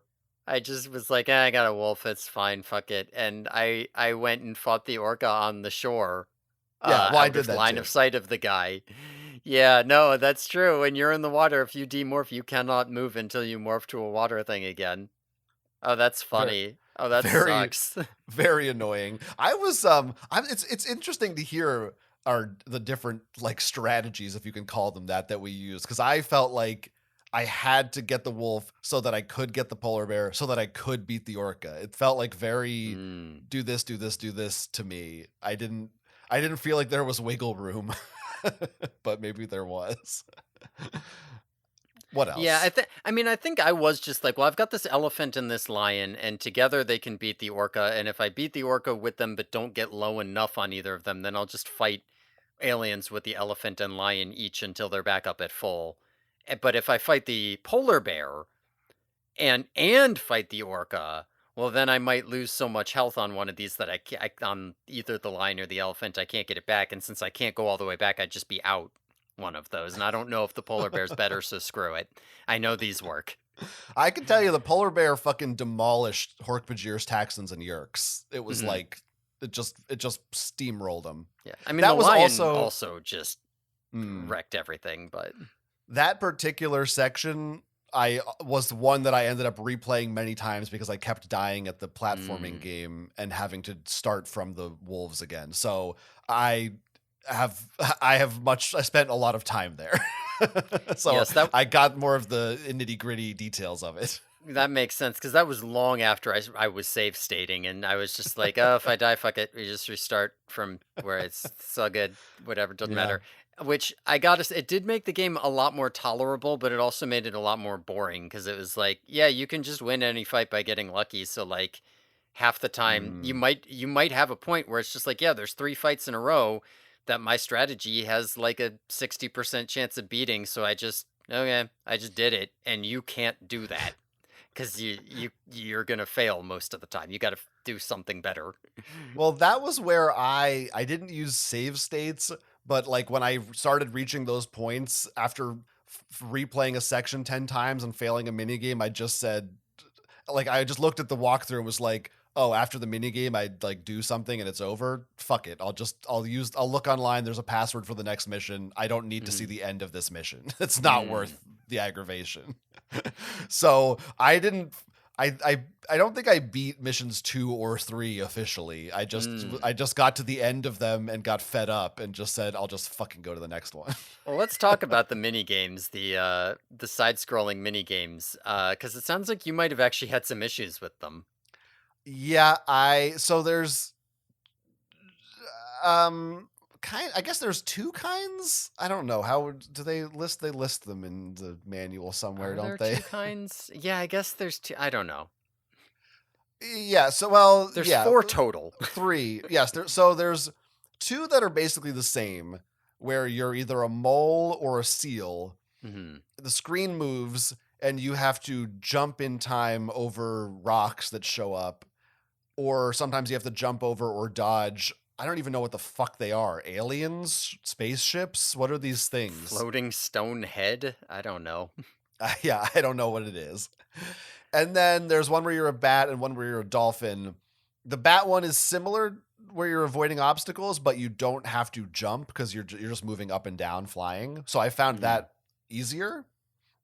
And the dolphin one is you just need to make sure you get all the pearls. The obstacles are very easy to avoid in that one. Yes. The mole and seal ones I found very aggravating. When I figured out, okay, at least it took me a few tries, but I started to understand you also need to push the right arrow forward as you jump to get enough air to move over the obstacles successfully. But inevitably there's like 1 or 2 sections in both of these games where there was a rock and then a floating alien head thing right after each other, and I just kept fucking it up. And you get 3 tries, and if you die 3 times, game over. And for me, still on the password system, that meant go back to the beginning of whatever. And so I just said, fuck you. Yeah. Yeah, I can see that. Like I said, the bat one, I don't know, I still had a lot of trouble with that. So one of the issues that I had is that you can't, you can move back and forth, obviously, as well as up and down on the screen. So maybe, you're like, okay, there's a thing moving up and down, so I need to be a little bit farther forward or back in order to get through it at the right time. One of the issues was that you can't actually go past like the halfway point of the screen. So like you're kind of like a quarter of the way through the screen, so you can sort of go back and you can sort of dart forward. There were points where there were obstacles in the bat thing where I was just like, if it's at a certain point in the cycle when I get there, I can get through it. And if it's in a different point, I literally don't know how it's possible to get through. The bat one, I was still on the password system. There's a password right before the bat, but I was dying so many times to like the first fucking thing. And as I said, that was the point where I was spending more time putting in the password than I was playing the game. And that was really what kind of just broke me on like, I'm not doing this. I refuse to use this system. That's why partway through level 2 is when I was like, finally like, no. Because I'd already been primed for it by the bat. I also had a ton of trouble with the mole for similar reasons, but the seal I had less trouble with, I think because I got the hang of the mole, not like well, but well enough that it was better with the seal, because it was basically the same thing. Yeah. So in terms of the mini games of this ilk in all 3 of these games, I guess these ones are the worst. Yeah, I mean, these do suck. I'm glad that you had issues, because I was not sure how much of the issue was that this is like with the Pokemon stuff, I was like, no, I know this is bad. But with the side-scrolling thing, I was like, maybe I just suck at this game like I suck at all the other ones. Maybe that's why this is impossible. But it sounds like, no, the games just suck. That time it wasn't my fault. Most of the problem is just that the Game Boy screen is so small. And it's not widescreen. So you just have so little real estate, so you don't have much time to react. So you have to be like right on it when an obstacle comes up. And if you're just a little off, sometimes it'll fuck you up. And again, only 3 lives. It's very annoying. I Hmm. wasn't a fan of them. Well, I think have we covered? I mean, well, one thing we haven't said, the music in this game is terrible. Yeah. Oh my god. The music was oh my god. The music especially when I was like failing and trying stuff over and over. It was like not only do I have to do the same thing, go through the story again, but Jesus Christ, this music is just blaring and I have to keep listening to it. Maybe I will put a snippet in here if I want to really hurt people. It's very bad, like atrociously offensively bad. I mean, the Game Boy sound Mhm. chip is pretty bad, but you could still do better than this. But the You could do a worst one, lot better than this, yeah. yes, you could, and many have. I think the worst by far was in the gardens, which especially in the first Oh my mission, I god. spent so much time there, and it's this fucking high pitched. The beginning of this looping song just goes. It's so irritating. Yeah, there's I also really a was going part nuts.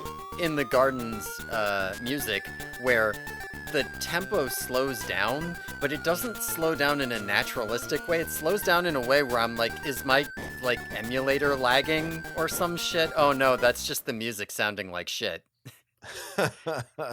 I really didn't like it at all. It Yeah. was very bad. But yeah, just in general, the music was like chaotic, clangorous, bad. Wow. Nice. Nice. That was a good one. Yeah. It's unpleasant to listen to. Well, you can thank Randy Wilson for that. Thanks, Randy. I don't know if you've noticed this, if you've looked at the Wikipedia page for this game. For I think I have it up, but I didn't really look at it. for video watchers, I'll put the screenshot of this, but there's a screenshot here of a battle screen in this game that looks very different from what's actually in the game. I shouldn't say very different. It's the Whoa, same no, basic layout. yeah, but the sprites are totally different. The colors are totally different. Yeah, I don't know. There's Like not a coyote, as far as yeah, I that's know. true. They're playing as a coyote in this screen. Yeah, it seems like it actually looks maybe better than what's in the game. I think probably, yeah. I don't know if that's from a beta version of this or something. Experience 97. The manual said something about experience.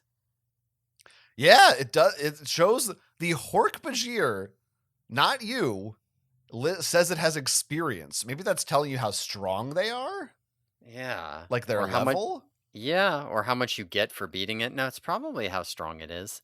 Yeah, there's no explanation of this on this Wikipedia. Let me see what's the source of this screenshot? Was this Maybe an we didn't play early the game. version? Maybe we played the beta version. That would explain it. This was an IGN screenshot, but that page has since been taken down. So yeah, this was probably supplied to them by the developer before its release, and it didn't end up being what the final game looked like. Very interesting. Actually, never mind. Looking at Seropedia, this picture is literally on the back of the box.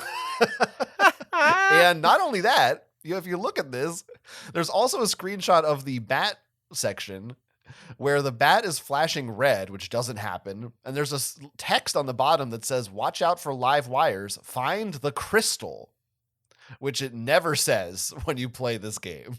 Yeah.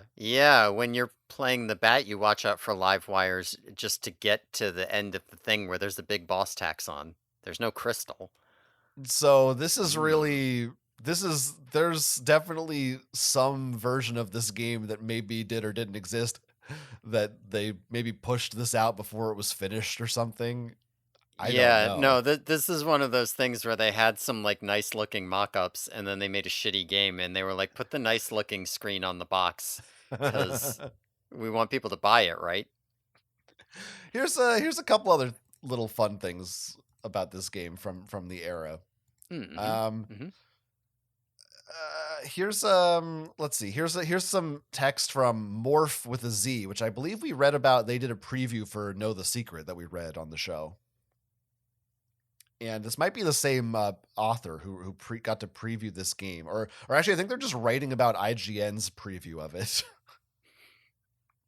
And they say, as some of you big video gameaholics may know, the Electronic Entertainment Expo, or E3, is going on as we speak. In future months, Animorphs is expected to show up. So look out in your Nintendo Powers, boys and girls, because this may be in the next issue. And according to the IGN preview that they quote here, they say the Yeerks have captured 4 microprocessors. You'll have to retrieve them in 5 missions spanning 12 locations. They do mention the 2-hour time limit. Each mission features an explore mode, blah, blah, blah. It says you can morph more than 45 different animals. Not sure about that number. Yeah, not sure about that either. It also says you enter battle mode where you fight against your opposition in a card battle style game, much like Pokemon trading card game. What the fuck? That feels like somebody heard that it was a Pokemon clone and they did not know what it actually was. So they were like, Pokemon's a card game, right? That's gotta be what. And so they just said that. I don't know. And here's another screenshot, which I'll send you and put in the video, which also shows an overworld shot that looks very different. Yeah, that's not. And it says, oh my God. There is text saying, get ready for battle, which they never give you that text until you get into the battle. They're like, oh, an enemy. It looks, again, better. Yeah. Than what we played. This is what the game that they said they were going to make was. Another strange detail about this game, I don't think this is actually in the game. I really don't think this happened. But apparently Ubisoft had a thing called YubiKey. By the way, don't write in if you pronounce it Ubisoft. I don't care. Where, do you remember the Game Boy Color had an infrared sensor on it? I do remember that. Because Pokemon, was it Gold and Silver used it? I think. Yes. Pokemon Gold and Silver could use it. Maybe it was Crystal? I'm pretty sure Gold and Silver. Maybe it was Crystal. I know. I swear I remember using it, though, and I never owned Crystal. I remember. Maybe, so this... anyway. It's fine. Yeah. It doesn't matter. Doesn't matter. This was a weird experimental thing that like 5 games used that was... You could transmit very small amounts of data through this IR sensor. Like with Pokemon, if you used it with... couldn't you use it with Pokemon Stadium, or was that a different thing? Was that not the IR port? I don't know. Yeah, there was connectivity with Stadium, but... You would get like a little code or something for like a little item if you used it. Like stuff like that. And according to this IGN preview, this Animorphs was meant to use this feature. And it said you could use other Ubisoft games to unlock hidden features in Animorphs and then use Animorphs for other games. But they never didn't say how, and I don't think that happened. Now, there is one other thing about this game that I don't know if you saw. Maybe? There is a 5th mission in this game. Okay, after the 4. I beat the 4. It said the game was over. I did see on that one document you sent me that there was a password for a final boss battle after all 4 things. I tried inputting it and it did not work. So I was like, I don't know what that's about. This is, I think this is different from the final boss battle, or at least I'm not sure. I'm not sure what that. I think that might just take you to the normal final boss. I didn't try that one. Okay, but there's another one that you'll see on that same page that says Secret Axe Mission. Oh, I didn't know about a Secret Axe Mission. I want to do the Secret Axe. I don't really want to do the Secret Axe Mission. It's also not in the walkthrough for the game, and I'll I tell you wish to have why. already done the secret axe mission so that I have done it, but I don't want to do it. Well, this mission is a fully coded, I believe, same length roughly as the other 4 missions, 5th mission of the game, where you play as Axe. Same thing. You acquire morphs. You have to do a thing. You have to walk around and do stuff. Never advertised in the game. It's not in the manual. It wasn't in any. The back of the box says 4 missions, blah, blah, blah. This was not discovered until I believe the year 2016. Oh my God. No one knew that this existed until somebody found it in the code for whatever reason and said, hey, there's a whole ass mission in here no one knew about.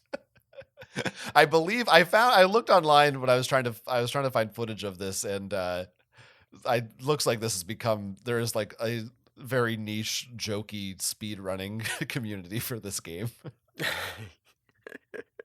Which I think there are times for each mission where like 10 minutes if you can just get through it. Yeah, I'm sure that this can be done very easily. So I did play a little bit of the secret axe mission. You should have told me. I would have done it. I mean, I did send you this page, which does have that mission if you just read the codes. Yeah. I mean, I did not. I was like, I kind of looked and saw them and was like, I will use these if I need to. And then I didn't really need to because I was using save states, so I didn't really look very carefully. Well, I can't speak too much to it. I didn't get far. They tell you that all the other Animorphs have been kidnapped by Visser 3, and it's like you have to now get all the processors together. Like I think they take them again, and you have to go get them again, and then also get the Animorphs. They give you like 3 different objectives right up front, and I was honestly just kind of overwhelmed. It was like I walked around for a while, couldn't figure out where I was supposed to go, and stopped. Yeah, I believe it. Are you able to walk through town as an Andalite and not lose the game? 100%. Hell yeah. And now what you can't do is morph around other people. Because then they know you could morph.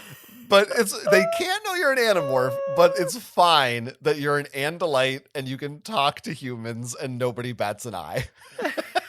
And you also cannot fight as Axe. You must morph into a mouse or something else. Fucking stupid. But if you are brave enough to take on the challenge, that could be the top of next week's show, could be your report on the Axe mission. Oh God. I might have to be. I don't want to be. So that's all the lore of this game. Final thoughts and review scores? I really did. We didn't talk about we didn't talk about the box art. Sorry, we yeah, yeah. No, this is really important. We got to talk about the box art. It's Rachel morphing into a lion from the show, right? I'm trying to. I guess that is from the show. Is that her? I don't know. Well, I don't know. I thought it was. Well, it's Rachel, and she's got half a human face and the other half's a lion face. It's got to be from the show. Maybe it's not from the show. Maybe it's just some promotional thing they had. Yeah, I thought that this. It kind of looks like it might more like the book cover Rachel's. Is this? I don't know. Doesn't look like either to me, to be honest. Hold on a second. I do think I've seen this image before. Like this has been used in an ad. Is this from Megamorphs 1? Oh. Is this? This is why we got the expert here. I think it. No, that's Rachel turning into a bear. Fuck. Because she actually turns into a bear. They didn't give them any morphs they don't do in the books on that one. Yeah, because that is why it would be from the show, right? Is because, in the book she doesn't turn into a lion. But, yeah, right. That was her thing in the show. And they did, in fact, get that right on Megamorphs. Yeah, Yeah, by the I way, guess maybe it's just from the show. I don't know. if you're wondering about Doesn't look like canon her. in the game, there's no, you acquire whatever you acquire. I don't. Is Yeah. there? Oh yeah, there is a tiger in the game. I don't think. I don't. Oh yeah, I guess you are Jake when you can be a tiger. I Yeah, there think. is a tiger. I could not No figure out gorilla. how to even get close to beating that tiger. I think I did do it once, but it was very annoying, and I forget how I did it. I had to Hmm. get some other morphs and figure it out. I think it literally is that thing of like, Yeah. again, you got to get the cheetah to get the baboon, Yeah. whatever the It's like a fuck. specific thing that beats it. Yeah. And by the way, the animation when they morph, which is all the fucking time, is just a portrait of their face flashing with an animal face. It sucks. The portraits are a little ridiculous. I didn't look at them very closely because I was mostly just skipping through the animation, but Some of like them are pretty funny. they are pretty good. Marco looks fucking evil. Like he's got some eyebrows on him. Okay, I'm getting sidetracked because I'm looking at screenshots now. But your final thoughts and review score. I didn't like this game. Mhm. um Yeah, yeah, I yeah. was not a fan of this game. Like you'll notice that I spent 7 hours on that platformer that was supposed to take 2 because I refused to use save states, and here less than halfway through I just gave up and said fuck this, I'm using save states. The problem with this game is that like I got really frustrated with some of the other games, but when I figured out how to do it, like there was some level of like, okay, I guess I was just bad at the game, or okay, I feel good because I conquered the game. Um, with this, it was just very much like every time I did bad, it just felt like, well, I only lost because I missed 5 moves in a row. If I'd missed 2 in a row, it would have been fine. And hey, look, it just happened next time. Like, it felt like most of the, or like, I only lost because I demorphed in front of people, and I only did that because it literally wasn't letting me fucking demorph or letting me stay in my thing. I was trying to cancel the fucking menu, and it just didn't. Um, it it didn't make me feel like my losses were my fault. It made me feel like the losses were random, and the process of failing was extremely tedious rather than like oh, you've got to do the thing again. It was like no, you've just got it's a fucking busy work. Mhm, And so the game was frustrating in ways that the other games were not to me. And I think maybe it also does hurt that unlike with these other games, I do have a lot of experience with Pokemon, so I do have a lot of experience with this kind of thing done reasonably well. So every time it's not giving me very basic quality of life, I'm like, what the fuck? Like, this is the mhm. most basic quality of life shit ever. Why can't I fucking save? Why can't I fucking know what any. So, yes, this game pissed me off a lot more than the other games, and I didn't get over it at any point by playing it. I did not like it. And no, the soundtrack blaring was not helpful. I do like the idea behind how some of these story missions went. I like the fact that there was a lot of book lore in them. Um, but on the whole, bad. This game is bad. Uh, and I want to give it like, I don't know, a 2.6 maybe. Bad. Not happy. Yeah, yeah, yeah. There's what about your review? All right. Okay. So, yeah, the game is very bad. My first note that I wrote down after I started playing it was, "This is a dog shit Pokemon clone." My third note was fucking passwords with 4 question marks. My next note was music sucks ass. So this was not a good first impression. You just summed up at least 70% of our podcast in 3 bullet points. That's all you needed. That's all you needed to hear. Yeah, Or you could have just watched 10 seconds of gameplay and you would have been like, "Yep, that's what it is. that That's the sure is what it conclusion you'll take away." fucking is. I mean, as we've laid out, the battling is terrible. The password system is horrendous, and the stuff in between is not good enough to justify any of that being so as bad as it is. I do think, like I said, I feel like I got kind of minor Stockholm syndrome with these games. Maybe because I actually did play it more than you, like literally because I was replaying more Mhm. than you. Although I don't know, I couldn't tell you exactly about in terms of like game time like I could with the other ones. Yeah, I couldn't either, but this is by far the least time I've spent on any game just because I was not Mm. resetting. And if I got stuck, I was just like, fuck it, what's this walkthrough say? Yeah, the So, time on the internet is like 6.5 hours to yeah, beat it roughly. do not believe it took me that long, but again, I wasn't really playing it, which speaks to how much I didn't like it. Yeah, um, but there is, and I'm not even gonna like, I'm not gonna give the game credit for this really. mhm. But I did after once I kind of looked at the guide and locked into the okay, I always have to go to the gardens, okay, blah blah blah. I found a kind of backwards charm to the flow that reminded me of playing games like this when I was a kid, which is what so far I think all three of these games might generally any positive feelings I have come back to me imagining games I played. What if I played this when I was a kid? Mhm. And there is the passwords are inexcusable. There's just no excuse for that. It sucks. Mhm.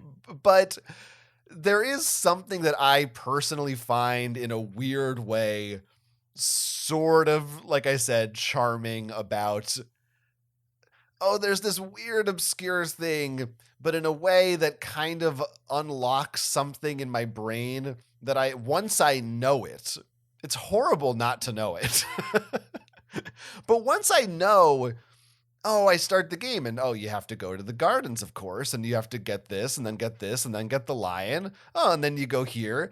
There's this sort of puzzle game, adventure gamey rhythm to it that kind of satisfies something in my brain. And when I imagine playing this as a kid, some of those things that are a disadvantage, like how weird the map is and how many useless buildings there are and how big the school is for no reason. I feel like if I was a kid at that time, almost as an advantage because I'm like, who knows? What I've said something to this effect in every one of these reviews so far. Who knows what's in this school? Why is it so big? I don't know. I'm going to talk to every NPC. I'm going to look at every Mhm. bookshelf.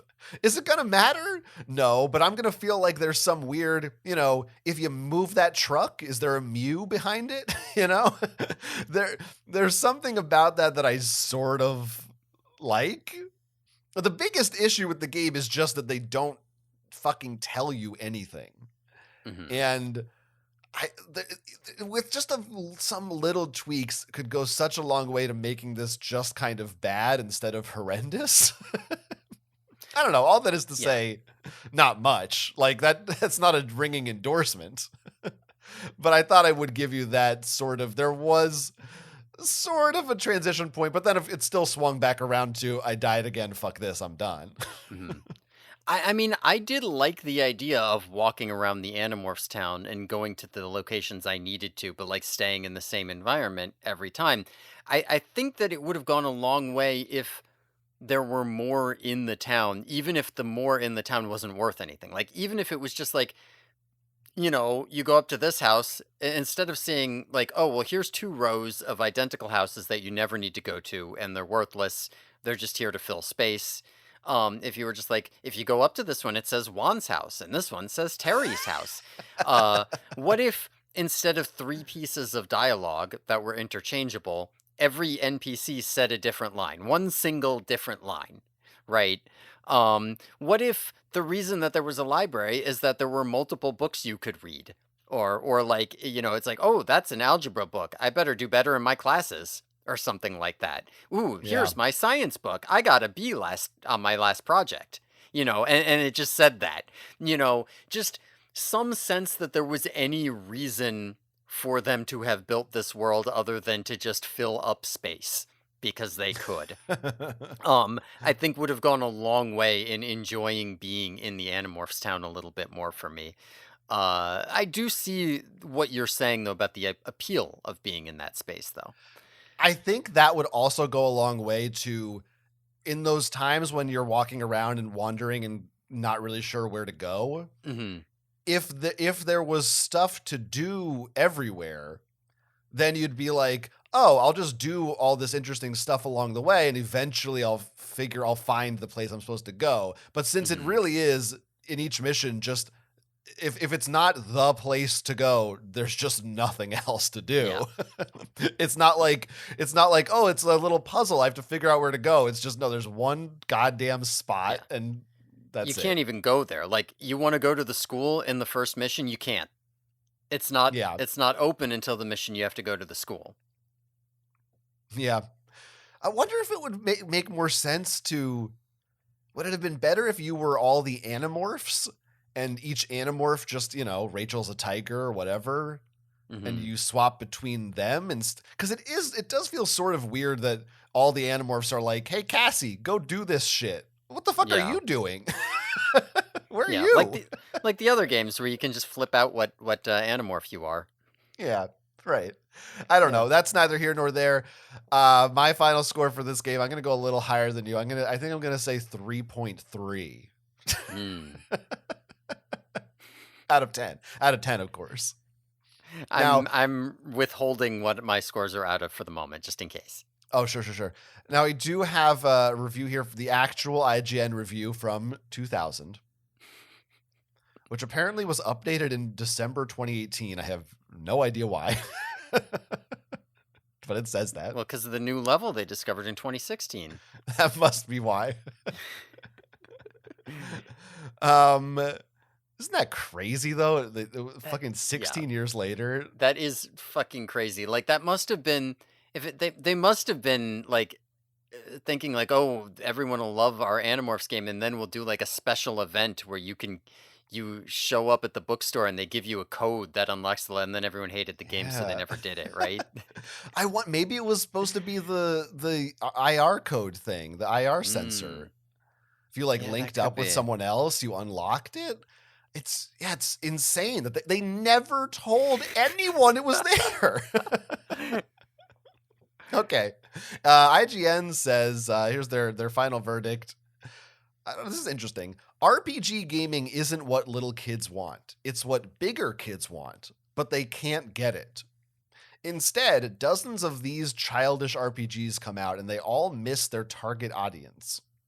In the case of Animorphs, that's just half the problem. It's also no fun to play. With a corny premise and shapeless, ridiculous graphics, a rat and an elephant the exact same size makes sense, right? There's not even a link mode to test your collected animals against another player. There are a couple side-scrolling mini-adventure levels that give you an opportunity to live as the creatures, but they're short-lived and limited. Then it's back to pretending, back to dungeon crawling, and back to the ripoff. Final score, 3. So right in between our two scores. That's right. What do you think about this RPG gaming isn't what little kids want, it's what bigger kids want? I don't know what that's about. That's weird, especially since other parts of this feel like they really want it to be more Pokemon. Whereas I kind of wish it was a little less. Like, link up against your friends to test the morphs you've collected? There aren't that many, isn't it just the same morphs? And you have to recollect them every mission, so like what? Like what that doesn't make any sense unless you're just like, well, this is a Pokemon ripoff and you can do that in Pokemon. Why can't I do that here? Yeah, I think that is what it is. They also seem to think that Animorphs is really for little kids. I think that's part of it. They say Animorphs is a game, or they say based on the Kitty books and Hmm. Canuck Nickelodeon show. It says Canuck. They mean Canuck? Well, like Ca- wait, Canuck? Is that a. like Canadian, right? That's what they're. Yeah, wouldn't you say. Isn't the term Canuck? You say Canuck, Nook? Oh. Oh, okay. I was like, I don't understand why you say they're saying it. It's written down. Yeah, No, that's not Ook right. versus Shouldn't Uck. have the Well, two O's. Google's Yeah. AI says that Hmm. Canuck is a slang term sometimes considered informal or potentially offensive, used to refer to a Canadian person. Yeah, but if you ask Google AI what something means, it will always tell you it means something. Yeah, and you know what? It gave me a link that just to Canuck. So yeah, they're just telling me what I wanted to hear. Yeah. Weird. Yeah, weird. Yes, it does feel like, I mean, to be fair, I did read these books as a little kid, but it does feel but it's odd though because like is the implication that Pokemon is not for little kids? Right. Yeah. Like I what guess what are not. we I talking yeah. about? I guess they think that it's for yeah. Like yeah, adults love it and I but here's the thing, adults love it now cuz they loved it when they were kids and it did it's still for kids. Uh, How old were 18-year-olds playing Pokemon when it dropped? No, Like, absolutely. that doesn't Well, sound right to me. I actually no, you know what? I shouldn't say no. I would say largely no, but there were definitely adults who were into video games at that time. So Sure. yeah, there were definitely some. At least of all at least reviewers. Mhm. But I yes, mean, not like yeah. today. Yeah. Anyway, Yeah, I don't know. I don't know what we're talking about anymore. I forgot to say this too. I'm looking at screenshots. I see the fucking intro screen. I don't know. Did you ever do this? I did this once or twice. I was like, get after a game over. I'm like, okay, hitting the button, I got to get back to my password. Accidentally click new game because that's the Mhm. default selection, and then Mhm. you're stuck. Now the password's gone. You're Yup. fucked. Yup. That was a thing that happened to me that pissed me off. That Flying was into a fucking rage. one of the times when I just said, I'm done for today. Yeah. I don't need to do any more of that today. I did find out the programmer of this game, what else he's worked on. Mhm. Oh, by the way, I want to say he is the only person credited as the programmer. So I don't think we can lay the blame on this man entirely. Clearly, Mm. like, one person made this game. He probably had like 3 months to do it, you know? Yeah. Yeah, I mean, I mean, if one person if this game was legitimately made by one person, then, like, that is actually really impressive. he is not the only person credited for design, and someone else did like the Mm. art and the music, but the So actual coding was all okay. him. So I mean, listen, the design and the music are some of the bigger offenders. They're far more of the coding is not really the problem with this game. Like, yeah, I'm just saying, it's more, I think we blame Ubisoft for probably Mhm. making them make a shitty game. But anyway, he also worked on a game called Urban Yeti I for like the game, that. also for the Game Boy, which has a really good, this is a Game Boy Advance game. The cover is like a Yeti looking scared in the moonlight and looking back at you. And it Mm. kind of looks like I don't know, he's kind of like he's fucking showing off his ass to the camera. Urban, this is the Streetwalker Yeti.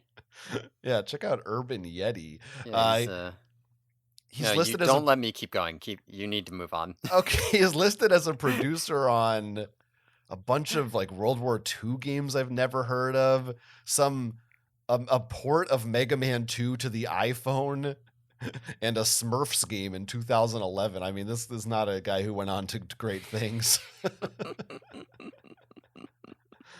I was gonna try to figure out what was the name of the composer. I wanted to see what I could blame Oh, him for. yeah, that's a good question. Who did fucking do that?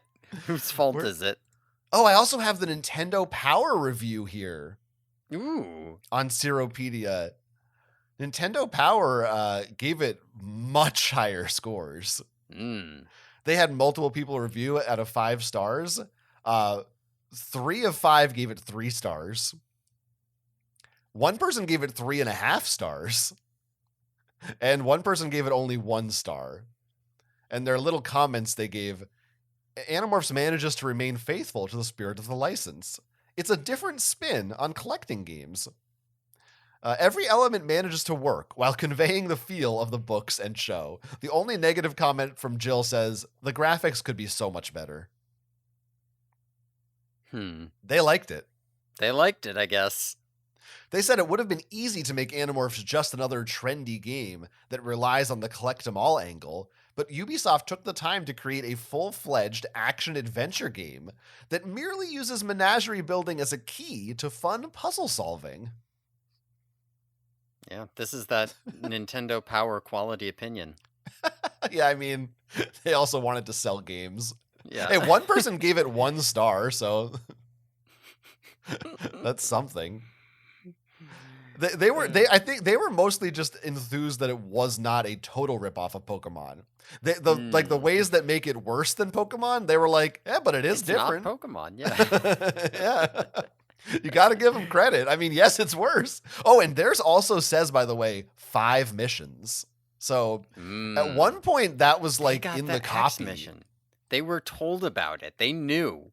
Yeah, this is very. There's so we got to do like a deep dive, fucking a 45-minute YouTube expose on this game. 45 minutes. I don't think that's the meta anymore. I think we're on 5-hour exposés now. Oh, we'll be good for that too. I'm looking. Okay, so Randy Wilson is a Canadian composer. Okay. Besides Animorphs, he did it's just a bunch of license. Oh, he also did the music for Urban Yeti. Smells like a Patreon episode to me. Urban Yeti Patreon episode. Interesting. And Spider-Man, Tom and Jerry, whatever. Fuck this guy. Fuck all these guys. Yeah. They're not good. This is the worst of the games we played. Do I think this is better than Yerk Pool or Hawk Rescue? I know you don't. I know you like Hawk Rescue. Yeah. I mean, those games. I don't know. It's so hard to compare it to those games, though. Yeah. I mean, this game is more ambitious, and so it fails more at what it sets out to do. Yeah, I mean, I do still have the problem. Like, I feel like a lot of my problems with Yerkpool are the same as my problems with this game, which is that I don't. It's like it's just trying to rip off another game, but it's so much worse at what it's doing and it's not well executed, and it's bad.